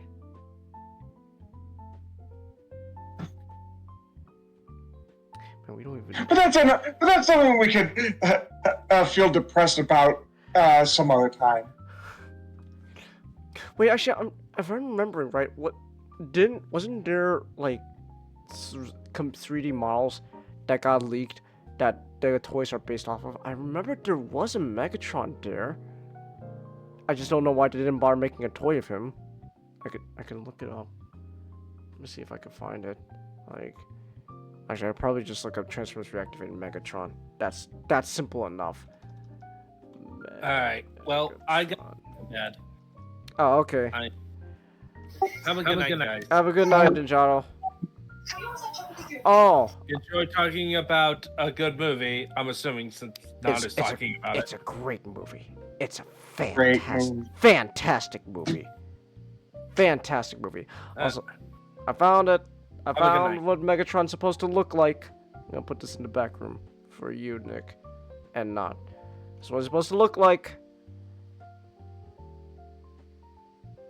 It's Megatron. It's Megatron, all right. Yep, it's definitely Megatron. And get this. Wait for it. Shocker, but guess what? He becomes a tank. Oh my gosh! You know, my mind is blown. You know, I've been playing a few of Devastation. Oh, damn! Because like, yeah, Devastation's a really good game. And I found that I have a better appreciation for just the G1 models in 3D. I loved G1 designs. Then like you know how modern interpretations kind of make them, you know, like where you had this Megatron, and it's like, oh man, he kind of looks like, you know, he kind of looks a bit like G1, but you know, we added, you know, some Bandai modeling on him. You know, he almost looks like a model kit. Oh my gosh, it's just like a Gundam. Oh. Whoa. No, I love the G1 designs. I loved them. They're great. Like there's a simplicity to them that I love. So. And also they they translate really well to 3D. Like including the the Autobot designs. Yeah. Yeah, I love Devastation. I need to find a. I think Internet Archive had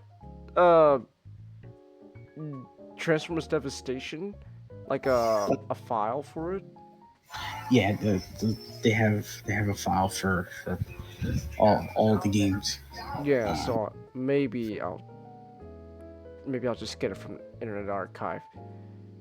So, but man, ooh, yeah, it's Devastation.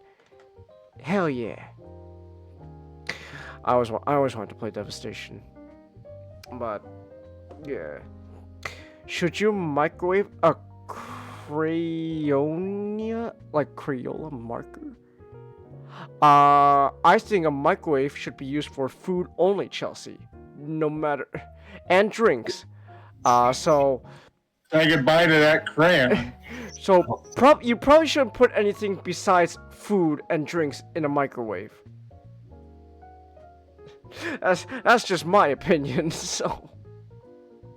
I mean, I know, like microwaves are often used in crafts. So Chelsea, you're gonna have to search it up. We're not gonna. Most are well versed at craft making, so we're not, or engineering. So we're not entirely sure what's going to happen if you stick what was a marker? Yeah, marker. So. Like if you're sticking a marker, I don't know what's going to happen to a plastic marker in a microwave. I imagine not something good. Yeah. Yeah, I don't think that's gonna end up being any good, Chelsea. So probably don't do that. So you're gaslighting. I don't think you know what the word really means, but you know what? You got the spirit, and that's what matters. You're kind of a little off there, Chelsea, but you got the spirit. That's what matters. So. Changed. Yes, Nicholas. Chromie and Alita are hanging out. Okay. They decided to do some crank calls.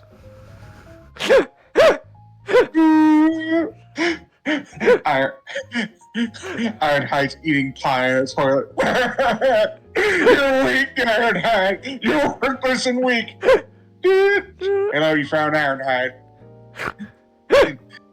Hello, Ironhide. This is Michelle Obama. It is? Yes, I received all your letters, and I do like your red paint. Oh, I've been doing all your arm exercises. Thank you, but those won't work on your fat arms. You know my arms are fat. I didn't lift them out all my photos. You're eating pie on the toilet, aren't you, Ironhide? Who is this? Is this a turkey boy? Is it what, you big dummy? She laughs and hangs up. I used to be one of the main characters on Transformers. Okay, Nick. Yeah, Nick. When you said prank call, I was thinking something different. Okay, hold that thought, because Alita, it's Alita's turn. Okay. Hello, is this Optimus Prime? We're calling from WQCHGE, the hottest hits. We'll give you a shit ton of money if you can sing Britney Spears' "I'm Not a Girl, Not Yet a Woman." You got time, sir? I'm not a girl, not yet a woman. All I need is time. But you also have to. Have to not be a semi truck. Ah, shit. Ah, shit. Anyway, what was your idea? Was it Did it have to do with a certain former U.S. president? Hold on, Lena. Let me try. Hello?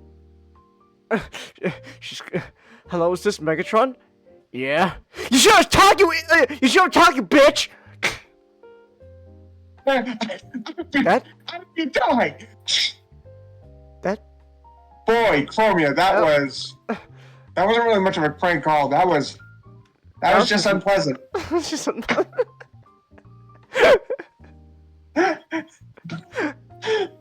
Oh my gosh.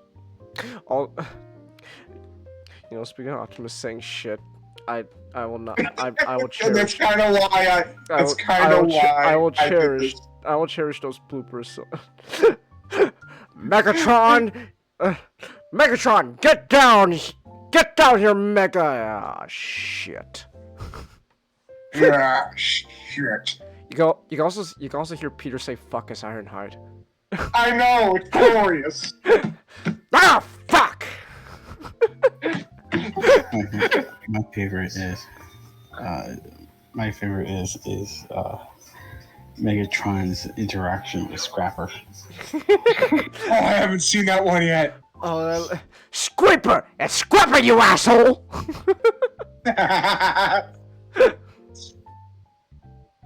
No, there's a whole video. I can show you the video after the podcast, Nick. Oh, please do. Because it's Scrapper, you asshole. Anyways, I think we're done talking about Transformers Reactivate because we're in a happy mood now. Speaking of happy moods, I can't believe a horror movie makes me happy. Isn't that crazy? I used to not really be into horror, but in this horror movie, yeah, I like it. I like it a lot. So not Late Night with the Devil. Yes, A Late Night with the Devil. It is a 2023 technically found footage horror movie. Made by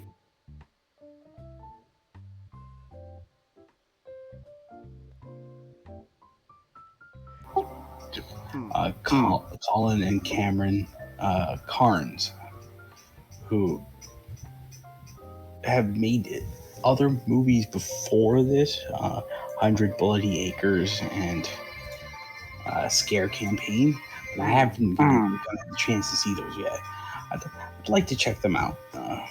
Okay. All I know is they're Australian. And there are two Australian movies that I have seen in the course of 2 years that made me think, forget the outback. The people are the deeply disturbed. Like they're just scary people. But Late Night with the Devil follows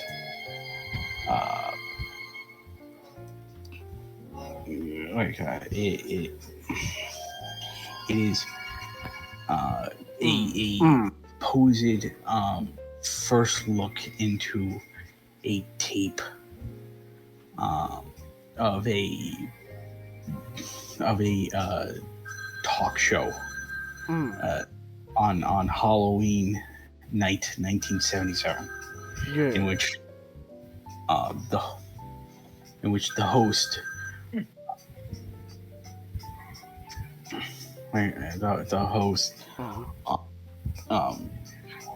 attempts to court ratings and attempts to bring on paranormal elements onto his show to disastrous results. Yeah, that's great. I just want to mention that my ears are not getting to the quality it used to be, because it took me like just last month to realize, oh, the narrator in the beginning is Michael Ironside.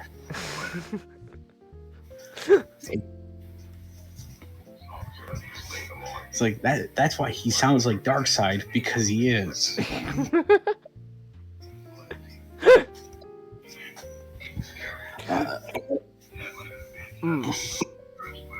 But like oh yeah. After the fall of Apocalypse, I took the job of narrating crime dramas. All right.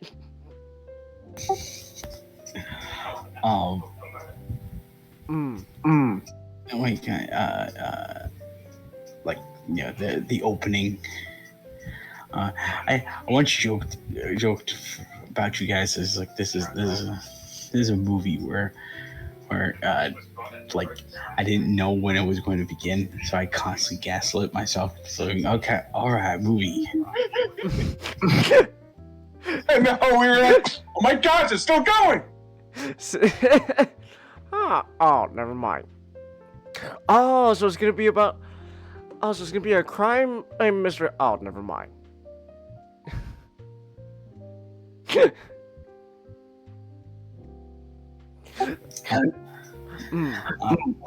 So I remember it was March. Like my little brother and I we went out to go see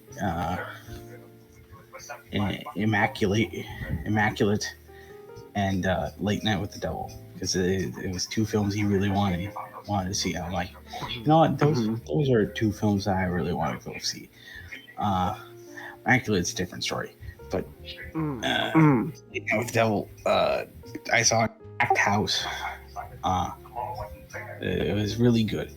The people weren't you know, in the house. The people weren't interactive. Like okay. Like as they, you know, they didn't react all that much, but you know, they were respectful. So like, yeah, that's the most you could say for someone like, you know, for being in a room with a bunch of people. Okay. But like, you know, this was a movie that I was really interested in seeing, because I heard, you know, it was going on the film festival racket. It was shown, you know, from South by Southwest.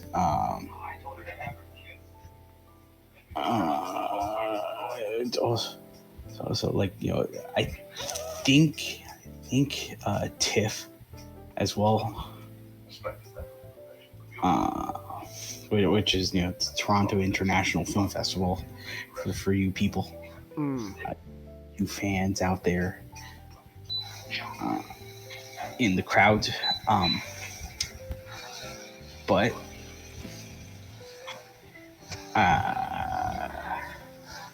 you know, to get into the film proper,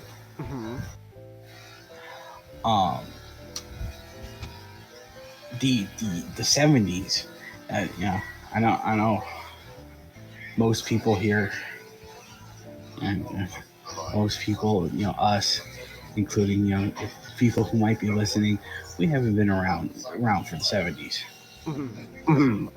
But you know, I can only really talk about how you know, how the 70s has been shown on, like, you know, books and just television.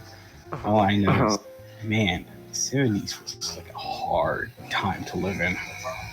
Like, yeah, you got like riots. You got. Oh, you were gonna say? No.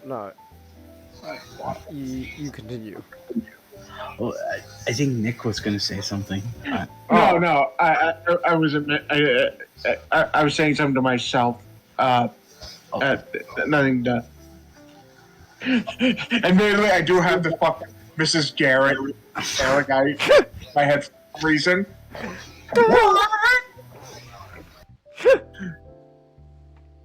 You have ghost. Yeah, buddy. No.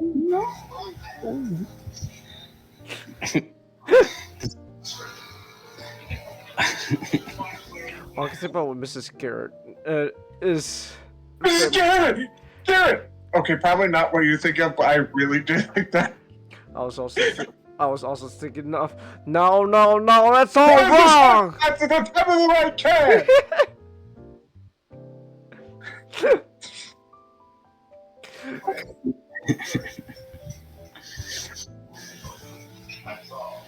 It's like for me, Miss Garrett. Like I think of her like, no, you got no. It's like to appease us, you must build a giant statue of Mrs.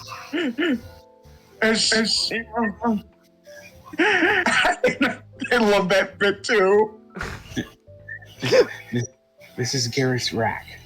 It's like, yeah.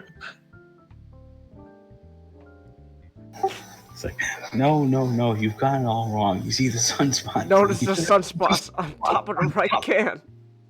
Oh, the right cans. Girls. Girls.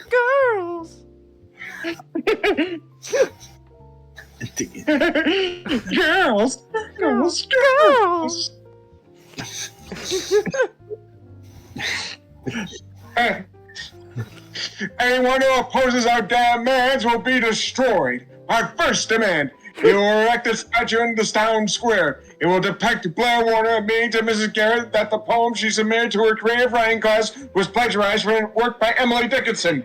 Well spoken!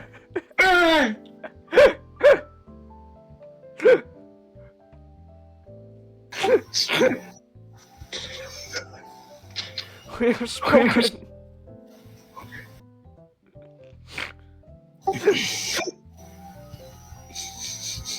I love that. Oh, okay. One last before we get back on topic. It's like, what we? It's like you have cancer. Oh my. Mayor Western of one phone. Oh my. Probably running all that toxic waste. I see. What are you thinking? Goddamn, what are you trying to prove? I was trying to gain superpowers. Well, it's just silly. Silly, yes. Idiotic, yes. Yeah. No, that's not what Mrs. Garrett's bosom looked like. It looked more like this. Notice the sunspots at the top of the right can.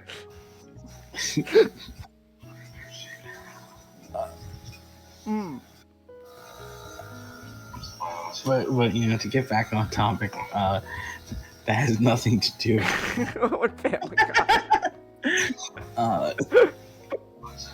It was like the 70s was like a really scary time to be in. Like riots, civil unrest. The on the other half of the world, like everything just exploding because of war.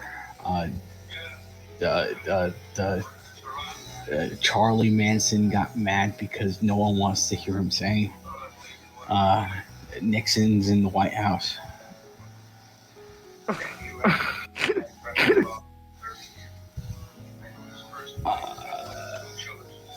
But like even though like the TV has been showing us all these discerning images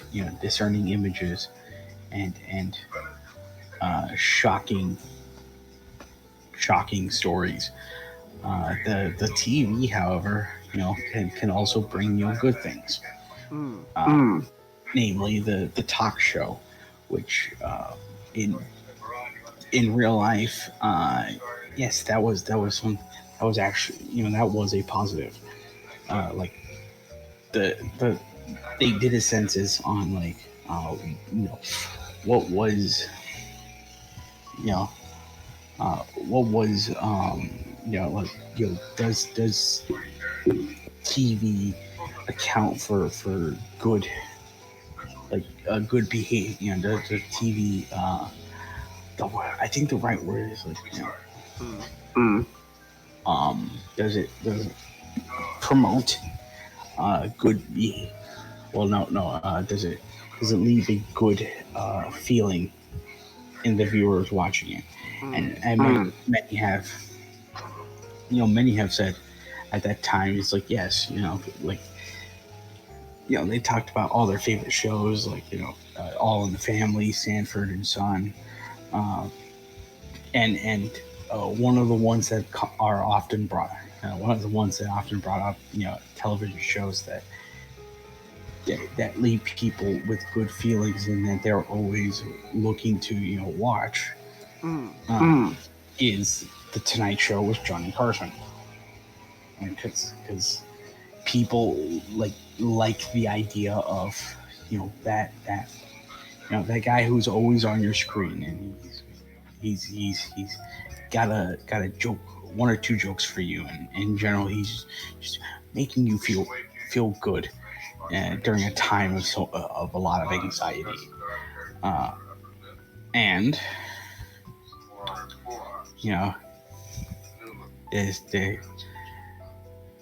there's seemingly someone who's on the tail of Johnny Carson. The movie portrays a fictional program on a fictional network with a fictional host, Night Owls with Jack Delroy, and it kind of goes, it very much follows like that, the same sort of idea of like a Tonight Show with Johnny Carson, where Jack started his, had his start in radio, and then parlayed that into a career onto television, where he runs a successful talk show, has been running for 6 seasons,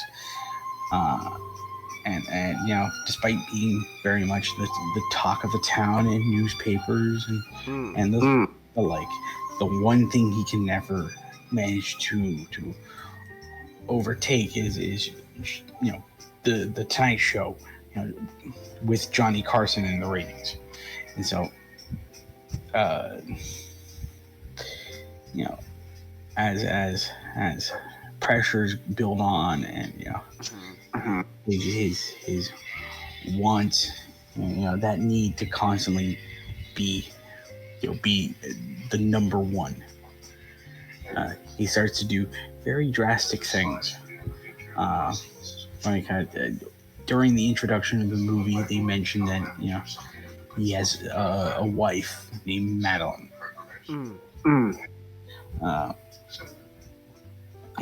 Madeline is an actress, so they obviously met each other by their shared role in the entertainment industry, and they've been depicted as just deeply loving and loyal to each other. But Jack comes with his own form of demons, as it were.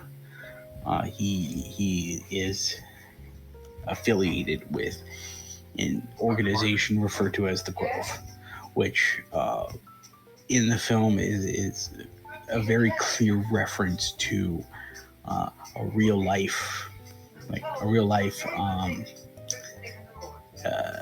club that exists, called the Bohemian Grove, which is a gathering, which is a gathering of rich men of industry, entertainment, politicians, and they all gather to go essentially camp out in the middle of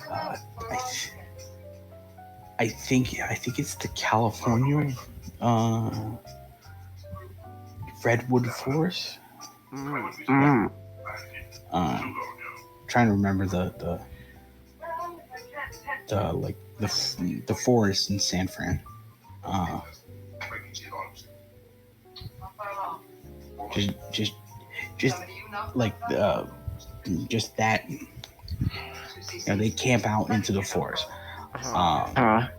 In real life, and the movie goes with this interpretation. In real life, the Bohemian Grove has been often accused of practicing Satanism. Yeah. Through its through a lot of the strange rituals that people have reported seeing happen. Famously, Alex Jones managed to shoot guerrilla-style footage of one of the rituals taking place. He goes with the idea that it is a Satanistic ritual. Very weird. Something that you can interpret. However,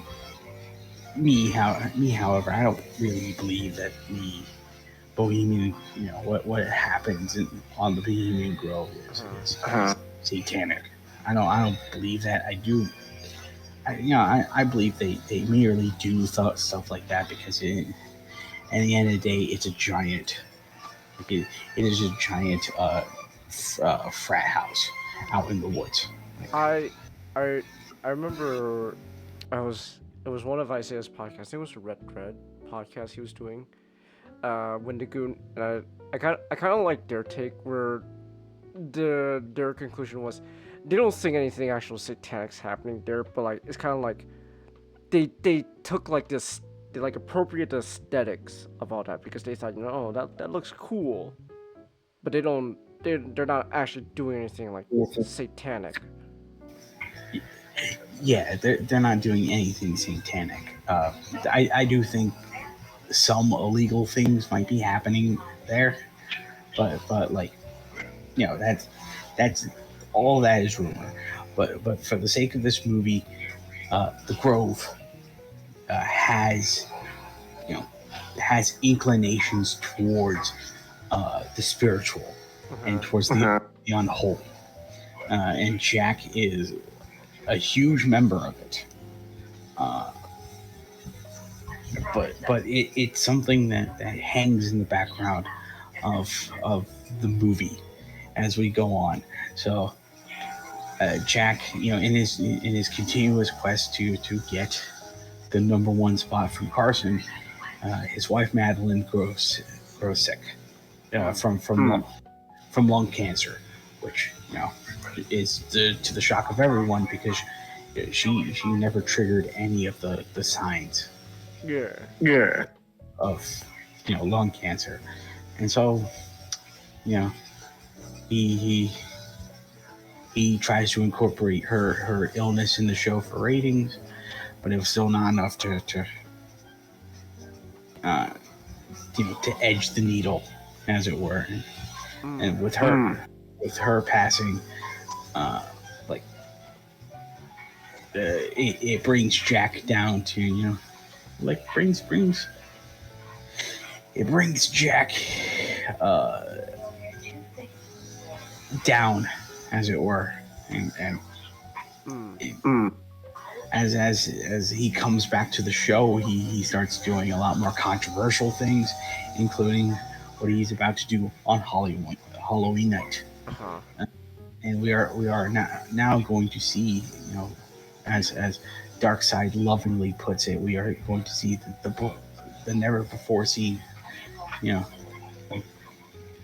first-hand look of the footage, along with the behind-the-scenes shots of Late Night with the Devil.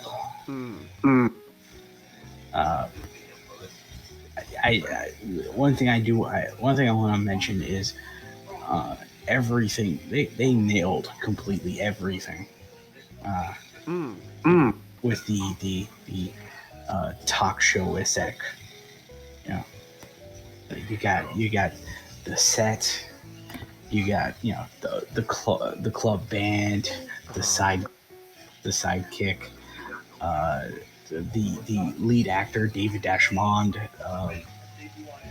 He like very unique actor. He's a man where you've seen him a lot in higher profile work. He's a frequent collaborator with Denis Villeneuve. Because he's been in Dune, he's been in Prisoners, he's been in Blade Runner 2049. Oh, was he? Who was he? Yeah. I didn't notice. He was. Oh wait, no, I remember now from. Actually, no, wait, no, I remember now from. Wait. Who was he again in Blade Runner? He was Coco. Ah. Oh, okay, yeah. All right. So he's also been in films like Ant-Man, a lot of DC stuff, CW things, which is interesting. He got his he sort of got his start from The Dark Knight, with Thomas Shift. So. Oh, okay. But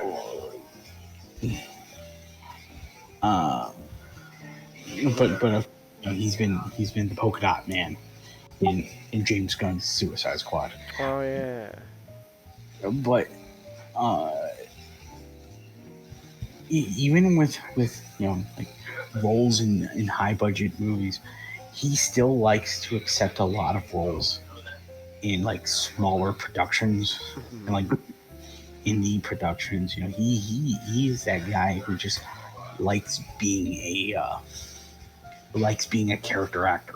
And if someone comes along and be like, "Hey, I want you in this movie," he'd be ready to accept it. He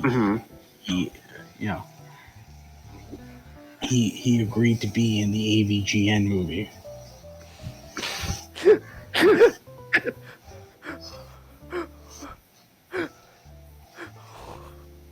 Okay. So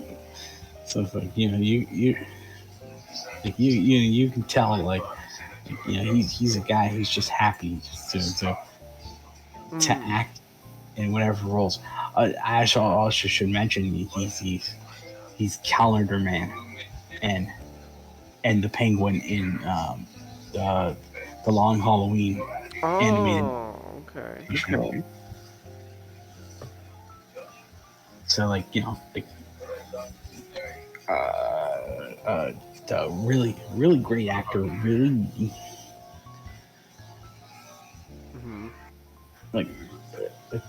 really great actor, really great in this role, in one of his rare starting roles. That he originally got the role because he's also a huge horror fan. He wrote to Phasmagoria, which is a magazine that I don't know if it still runs, but it's a magazine that deals a lot with horror movies. Okay. And he kind of wrote a letter, kind of talking about his love for horror hosts, and the Carns, the Cairns, like I don't know how to pronounce their last name. Okay. They found that out, and they're like, oh, they asked him, can you study on study up on on like magazines from the 1970s and just talk show host for the role, and he said he agreed to it, and he did a lot of research, like just like a lot of his mannerisms throughout the entire movie, like you just get the feeling that he understood a lot of how how to act like it's live television, what to say, like when the right time is to chip in. It's like there's a real natural way he just portrays his character. And I should also mention, like, this is a really good cast. They're all Australian. So David, and if you want to count Michael Ironside, they're all David and Michael Ironside. They're the only Americans. Everyone in the cast are Australian, but that's funny. I know. This is a movie about an American talk show host, and everyone. And there's only 2 Americans. That's great.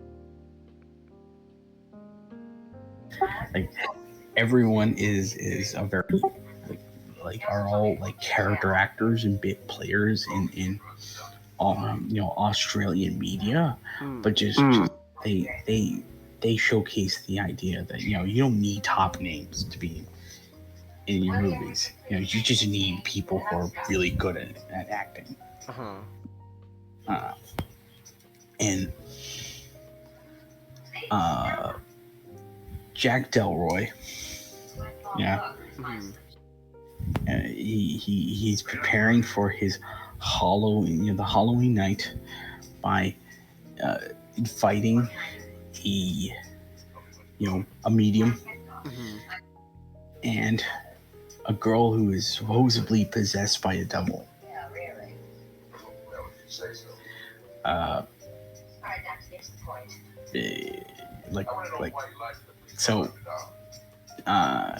This a running theme of this discussion is Jack is a horrible person. Yeah. Unequivocally, Jack Delroy is just a monster.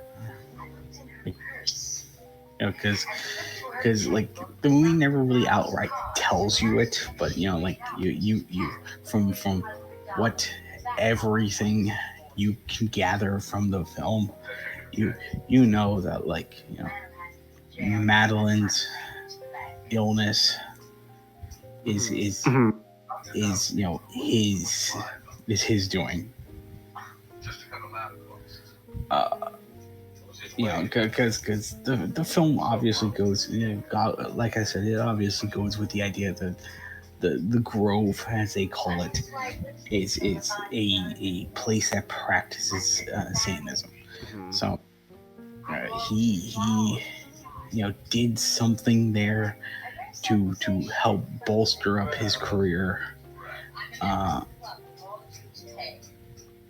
and the payment was the soul of his wife.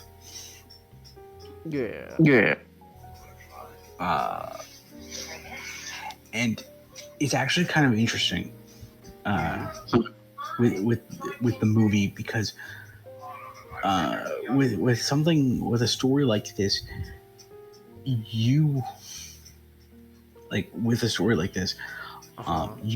usually you would have you would see like the Faustian bargain happen in the course of the movie. Like, someone someone is frustrated. They're not getting what they want.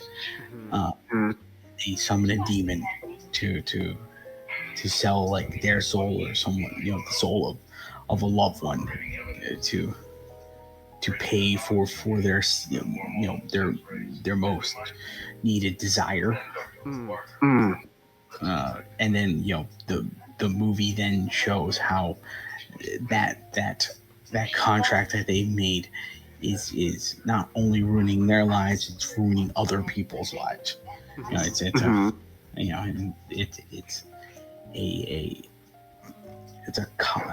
cosmic, it's biblical karma at play. But in Late Night with the Devil's Case, this is the end of, like, we never really get to see that bargain happening. This is the aftermath of him, of him giving up his marriage to Mephisto. To use a comics reference, which obviously works because Mephisto is another name for the devil.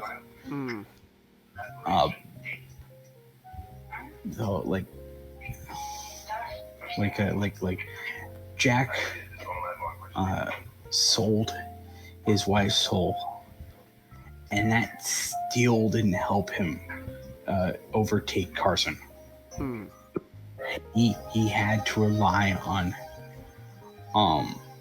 he has to rely on all this shock, these shock things, like doing lowbrow things on a show, back when he, kind of just tainting his image out of desperation to be, to court, like, controversy and more viewerships, and it's still not enough.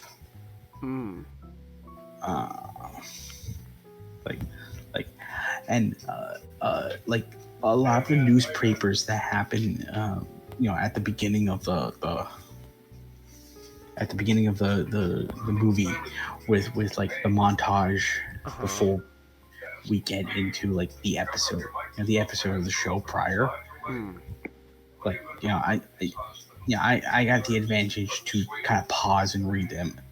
It's like, and you kind of learn a lot from like Jack, Jack before and after Madeline died, and it's like Jack never stopped going to the Grove after Madeline died. He felt desperate enough to try to keep, like, putting his desire into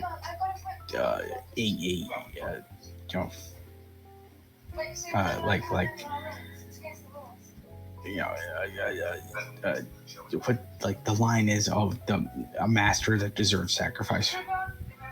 So like he sacrificed his wife, and now he's constantly just attached to the very thing that has caused his misery, until eventually this night where he inadvertently causes the harm and death of numerous people who didn't deserve it. Well, one did deserve it. Like, I should mention the other characters. So a lot of the other characters we get aren't as don't have a backstory like Jack does, but they're no less important. All thanks to to their great acting and just how well they are for their given roles. You have you know, Gus, Jack's sidekick, who, you know, he is just the you know, he's used to being the butt of the joke.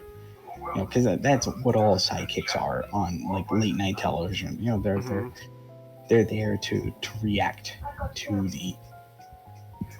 You know, they're there to react to the hosts' zingers and their ribbings and all that stuff. So like he's got that, you know, down pat.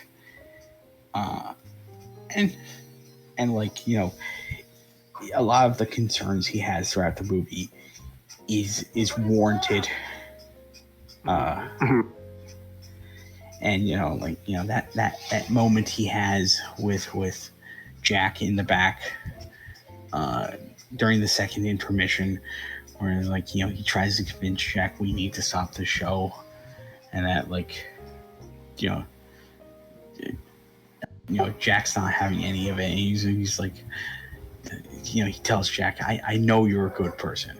Like, I thought to myself, Gus, no, Jack isn't a good person. I know you mean well, Gus, but he isn't. Oh, you sweet child. You know, we also have Christu. This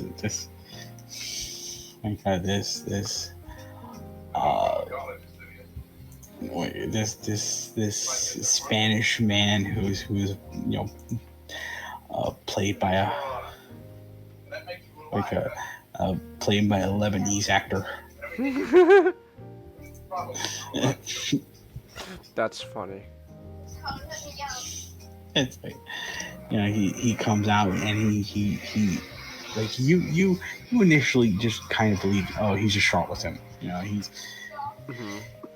doing like the psychic routine of, oh, you know, I'm going to say, you know, random names until someone in the audience be like, oh yeah, you know, that's my, you know, that's my wife's dead goldfish name.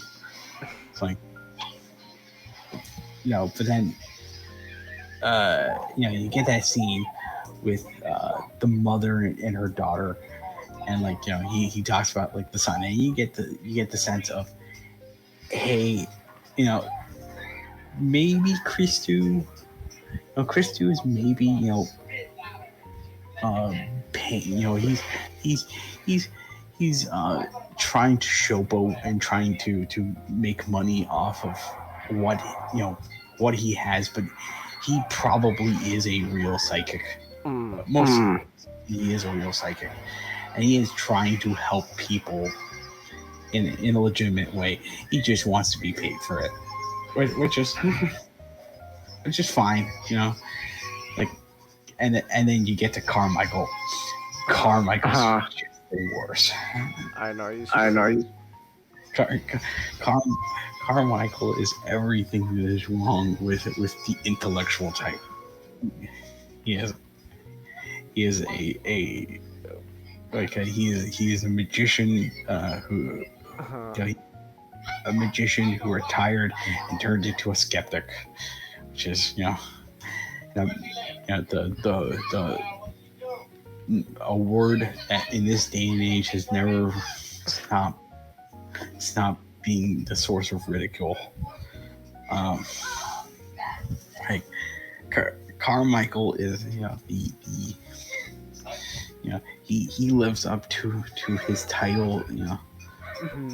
Succinctly, he is a skeptic. Every time something happens, he needs to have a rebuttal against it, and you know, it's not down to the character that, you know, he's just you know, he just automatically disbelieves in the paranormal. Carmichael simply does a lot of what he does for his own favor. Like, you get a sense, like you get a sense, like, whenever he talks to Jack off camera, and other interactions, that like everything he does is in service of himself. if it just so happens to help someone else, okay, that's fine, but that doesn't matter. He's looking out for himself, so for his own interests, and he's willing to to break his own principles if it means that he can profit off of it. So, yeah. His actor's his actor is great.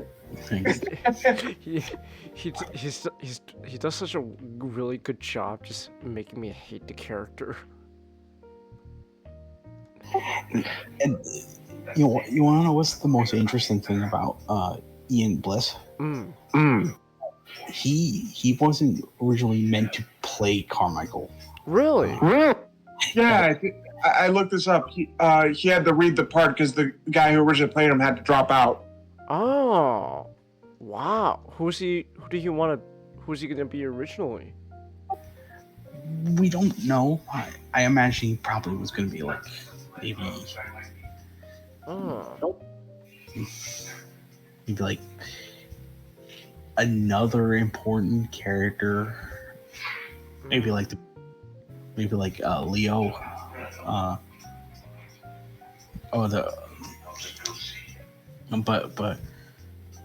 But yeah, like he had to take over the Carmichael role, and it's just a role he does effortlessly.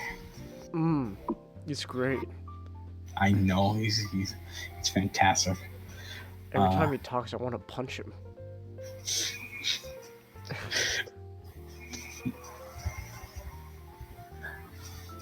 And then we get to the main event of the show, June and Lily. Yeah. June is like she's an interesting case where she is technically a doctor,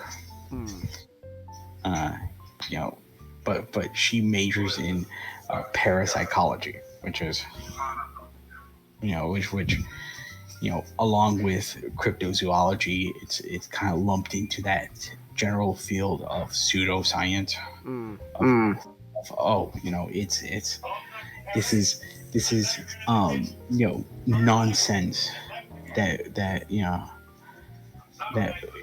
we actual professionals laugh at. And believes it's all hogwash and trickery, but she believes in her work. She absolutely believes that Lily, who was the child and victim of a cult, who worshipped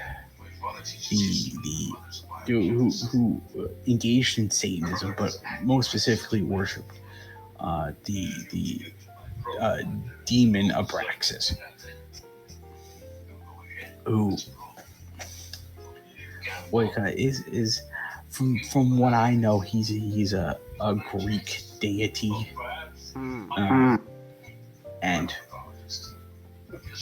like he was good or evil depending on the story, but the Catholic Church just kind of perceives him as an evil. I'm not going to get into pagan. I gotcha. Yeah, paganism and all that stuff. But for the sake of the movie, Abraxas is a demon. He is demon, and also they kind of bring up a lot of his his a bit of his Gnostic his Gnostic characteristics. So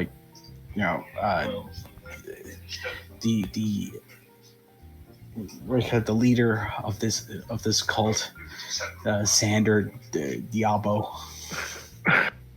who looks like every Satanist that came out of the 90s. it's amazing.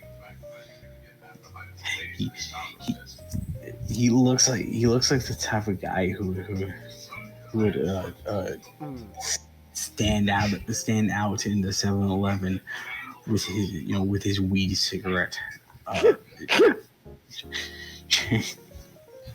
checking out all the underage girls. Wow. But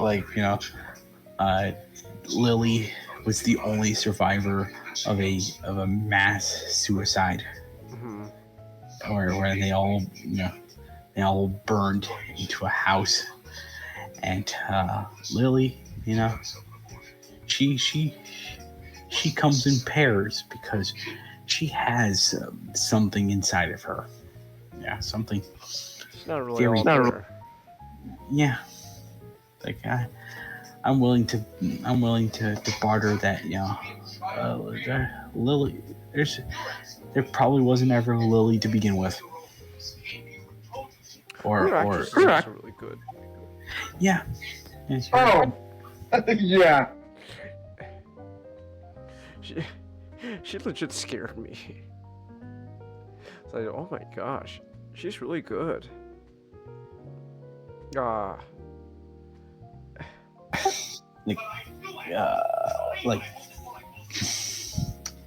They come on because while the whole show is also is a huge ploy by Jack and his producer Leo to again court controversy to garner a ton of ratings. It's also Jack's way, his desperation to contact his wife. With Chris Dew, and also with June, which the movie at the beginning with the newspapers, they mentioned he's been looking, or he's been talking to June for quite some time, which contradicts his line in the film that goes, I know this because of a manuscript that was just put into my office. It's like no, he knew about June for a long time, and he's just not telling them. And possibly there might be some kind of relationship he's trying to build with her that, Abraxas understands and is taunting him with.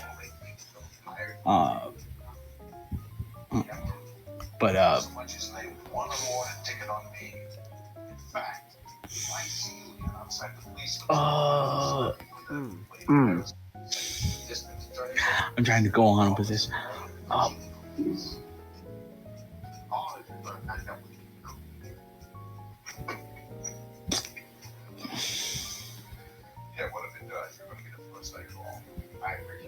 Oh yeah, the effects.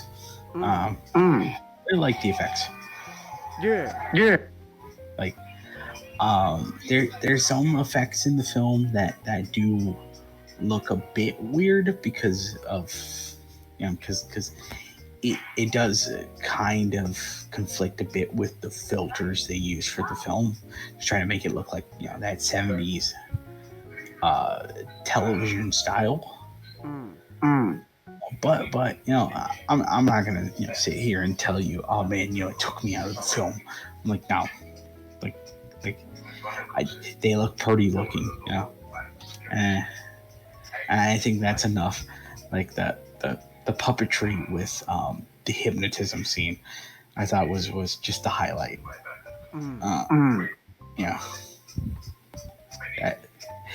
There are moments. That's one thing I do want to mention. There are moments throughout this entire film that, for the lack that with the lack of a score, because while the movie, while the show, the show within the movie has a live band, much like all talk shows do.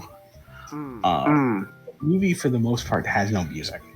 So, like, there, whenever moments happen in the show that everything kind of becomes quiet, that's when, like, the unease starts to set in.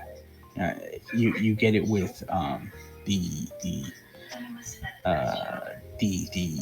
seance with Lily, and also the hypnotism with Carmichael.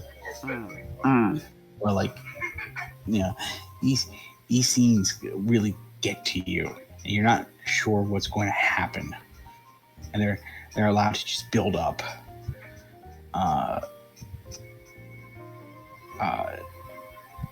And they're very effective,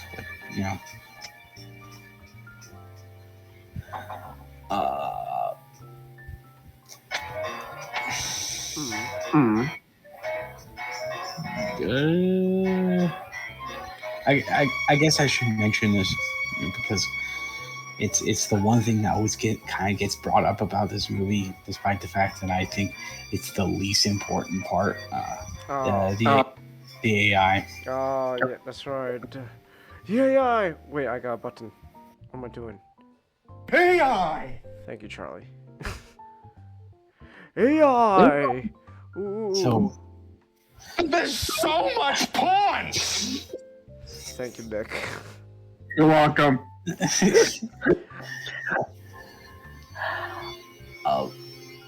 wait, cut. So discussion of this film back when it was back in its theatrical release, kind of revolved around how there were images in the movie that were made using AI. Many people had started talking about it.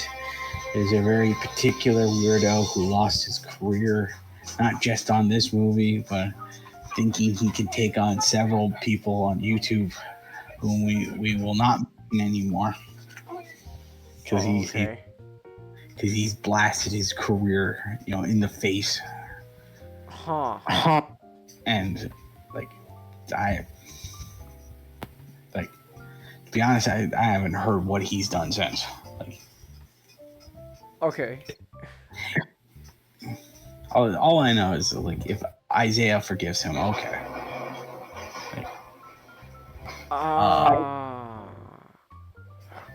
Oh, you're talking about him. Okay. Yeah. Yeah, but like, this is my hot take. My hot take for the night. I see no problem with the use of the AI in this film. Alright. One, because they're used for, the AI used is for the credit, the commercial title cards that pop up whenever the show goes off the air and comes back.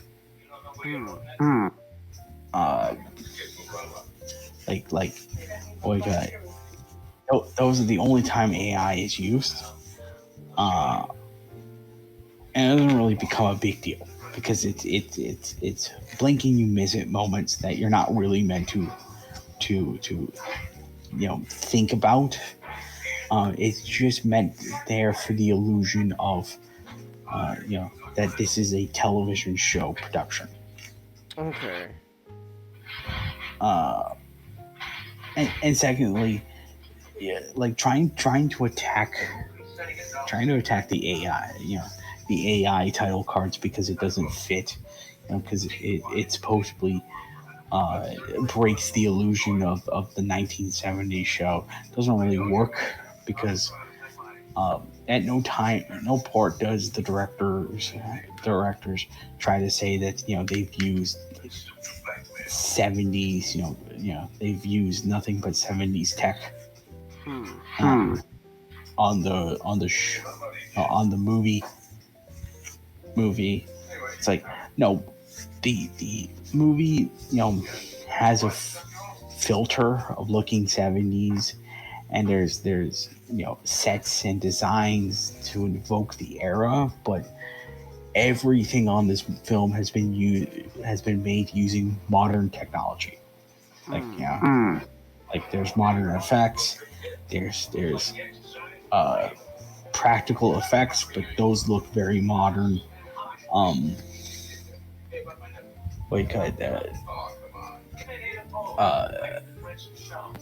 It's a very authentic looking movie, but it's not an accurate. It's hard to call it an accurate movie. So, it's like the AI. The AI in this movie is fine. They used it simply because it'd be too much money and take too much time to essentially do what is essentially try to get an artist to do work that's not going to be that's not going to be mentioned throughout the movie. You're not mentioning. You're not talking about, oh, hey, you saw that title card they used in the movie. It's like you're not thinking about that. Like it only exists because because of the artifice of the show. That's okay. Like that's it. Yeah, I am really getting tired of the AI discussion because, like, to be honest, it's doing really more harm than good, because now it's being used as a witch hunt for the people who supposedly call themselves artists to cancel people on Twitter, which is another thing we need. We need another excuse to ostracize people on social media. But yeah, like in short, AI not a problem. But man, this film, you should watch. Like even if you don't like AI, you should watch the film. Because it's a film that's not very long, but it does a lot with what little it has. There is a film that, like, even on my third viewing, today before the podcast, I was still sitting there, kind of saying, kind of just lamenting, like ruminating on everything, just thinking to myself, man, like, there's so much that I have questions for.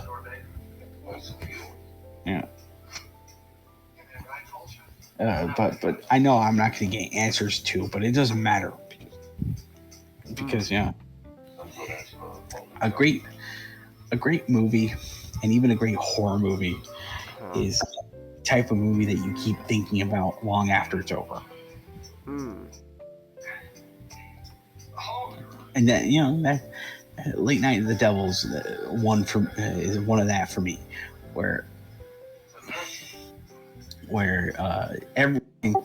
everything's still there, but there are moments where like where I'm viewing the movie and I'm like, it's like, did I see that right? Did I was that intentional, or was that just something that just happened? Like there are moments, like rewatching this film now like in whole media, where I kind of just pause it.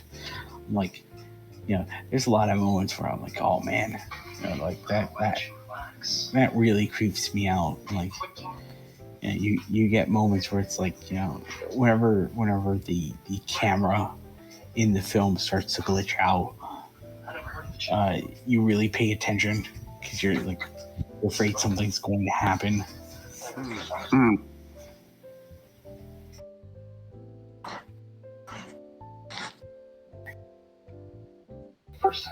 And like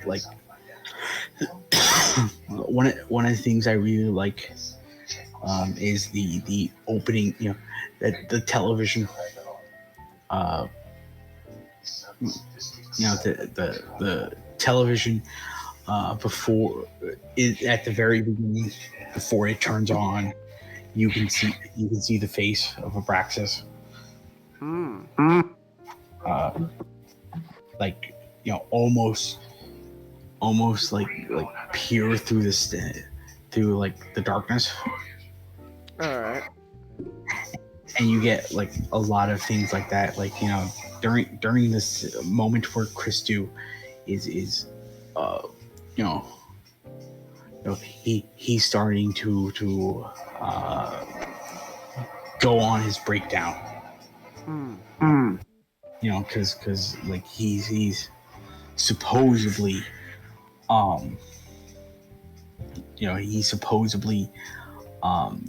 getting messages from Madeline. Like you could see like a ghost right next to you can see a ghost right next to Jack, and that ghost looks like Madeline. Huh. It's like, there's a lot of things in this movie that just designed to make you think twice.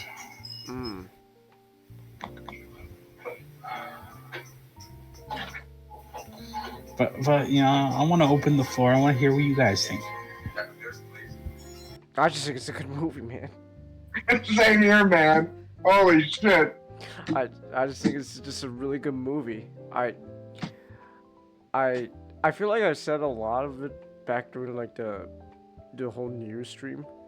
Yeah. I don't think I can recall everything I said there, but I do know is just I still remember the experience just after watching the whole thing. I remember with Nick, I remember we were just sitting there, just like, that was a damn good movie, man. Holy shit. That was really good. Then let me ask, what was a part that stood out the most? I don't know, just everything, man. I think just the whole thing was just wow. I guess the whole switch up, right, from like, I guess once shit really hit the fan, and all that. That's like, oh, okay. But then also like when like he's stuck in that like what do you call it? Like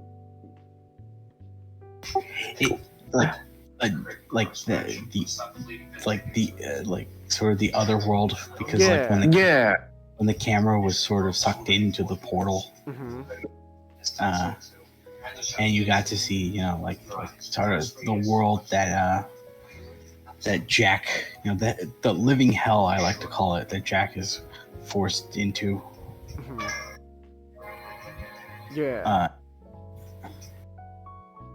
So I guess that feels like an obvious thing. I'm like, ooh, whoa. But I just like the whole thing was just really good. Like, like you got like the demon, right? And demon shows up, and it's like, whoa.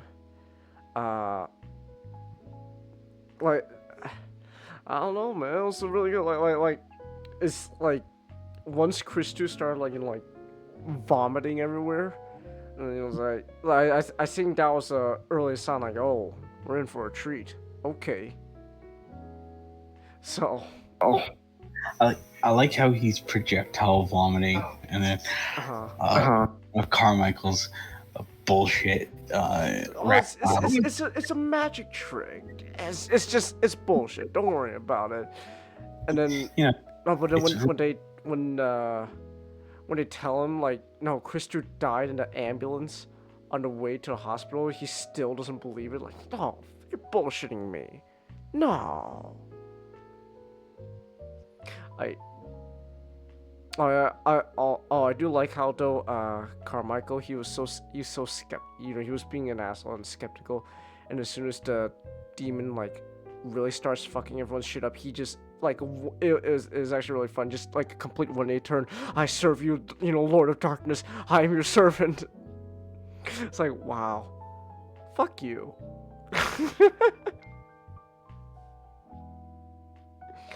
But yeah, I just really liked it, man.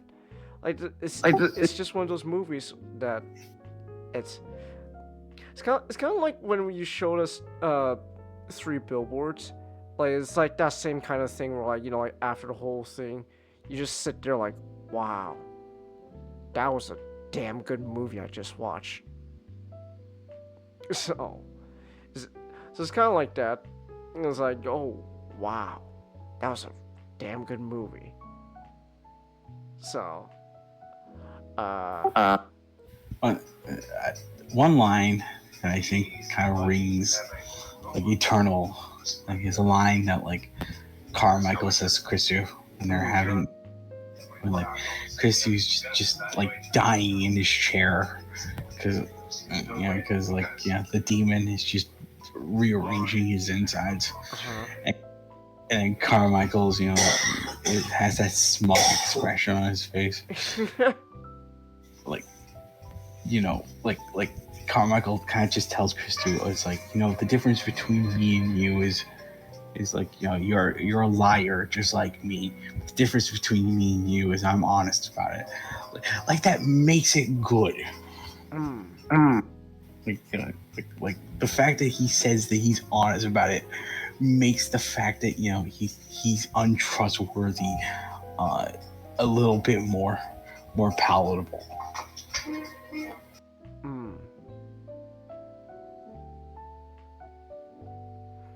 Yeah. What about you, Nick? What's like a moment that stands out for you? Oh man. I guess once revealed that, Jack pulled a one more day. That got you. It's like, oh. All right.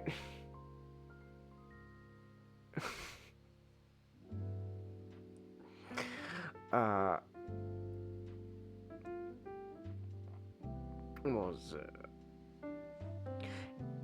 I don't know. I'm being a broken record at this point. I just think it's just a really good movie. I think I've said my opinion on the whole like AI stuff. I guess to sum it up again, my whole thing on the AI stuff really just kind of comes down to I'm not personally, the biggest fan of AI stuff just in general, but I understand why they use the AI in this movie. But ultimately, like, if you're not gonna watch it just because of, AI, then I think you're missing out on, just an incredible movie. Well, also with like the AI stuff, right? Like, oh, you should support, the real artists and stuff. Like, well, why not? Like, what about, all the other artists that worked on the movie, like, like the makeup artists and stuff, the special effects and all that. You're not gonna support them just because of, there's they use AI for it wasn't one scene, but like for like a total of like 10 seconds there was AI. It's like, I can't support it. Oh, they're not. I only support real artists. Like, well, what about the real artists? What about the actual other real artists who worked on stuff? You know, again, like I was like the VFX stuff and all I was pointing out, or like you know, like yeah, acting itself is an art form. What about, you know, all the actors there? You're not gonna support them? So, the AI stuff is just exhausting. You're right, though. The AI stuff is just kind of exhausting at this point. So, AI! Thank you. There's so much porn! There's so much of that. There is. So yeah. I'm just gonna press it one more time because I just love that soundbite. There's so much porn!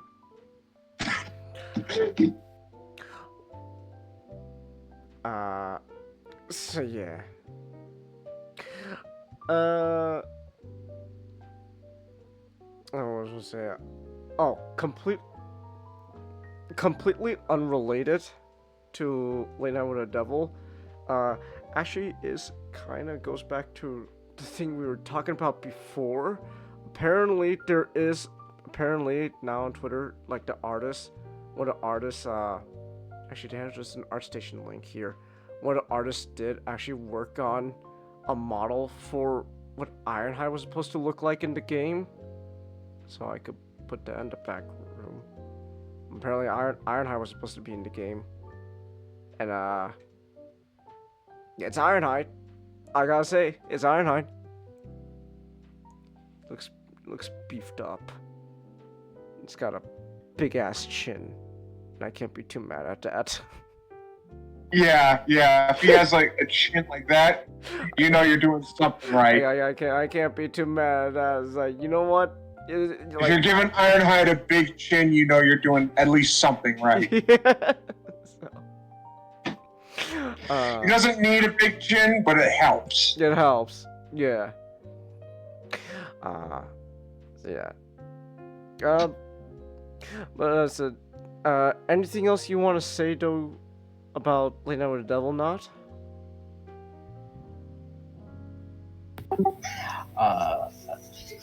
No, I think I've said plenty. What are you laughing at, Nick? What are you laughing at? Some of the Autobots are Optus is doing dares for $10. Hey Pratt, I got a dare for you. I need your L3 vertebrae.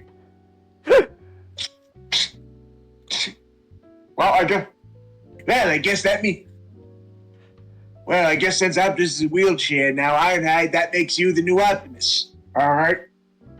Does that mean I dig new dares? I believe so. I got a dare. I got a dare for him. Yeah, Ironhide's chin.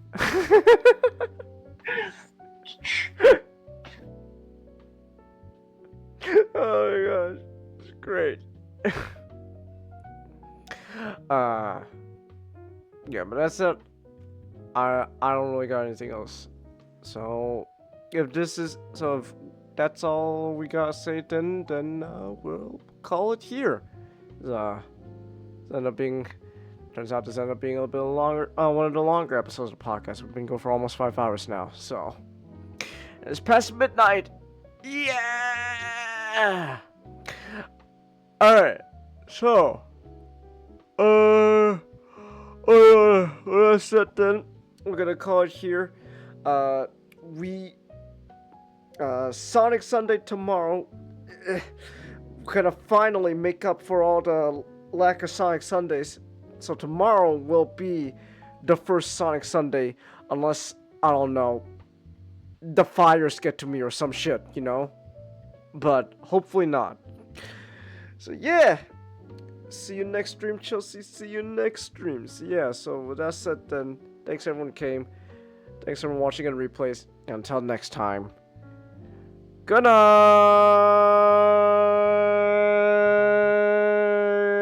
Wait, where's the soundboard button? I want to end it off with one more. There's so much porn. Yeah. All right.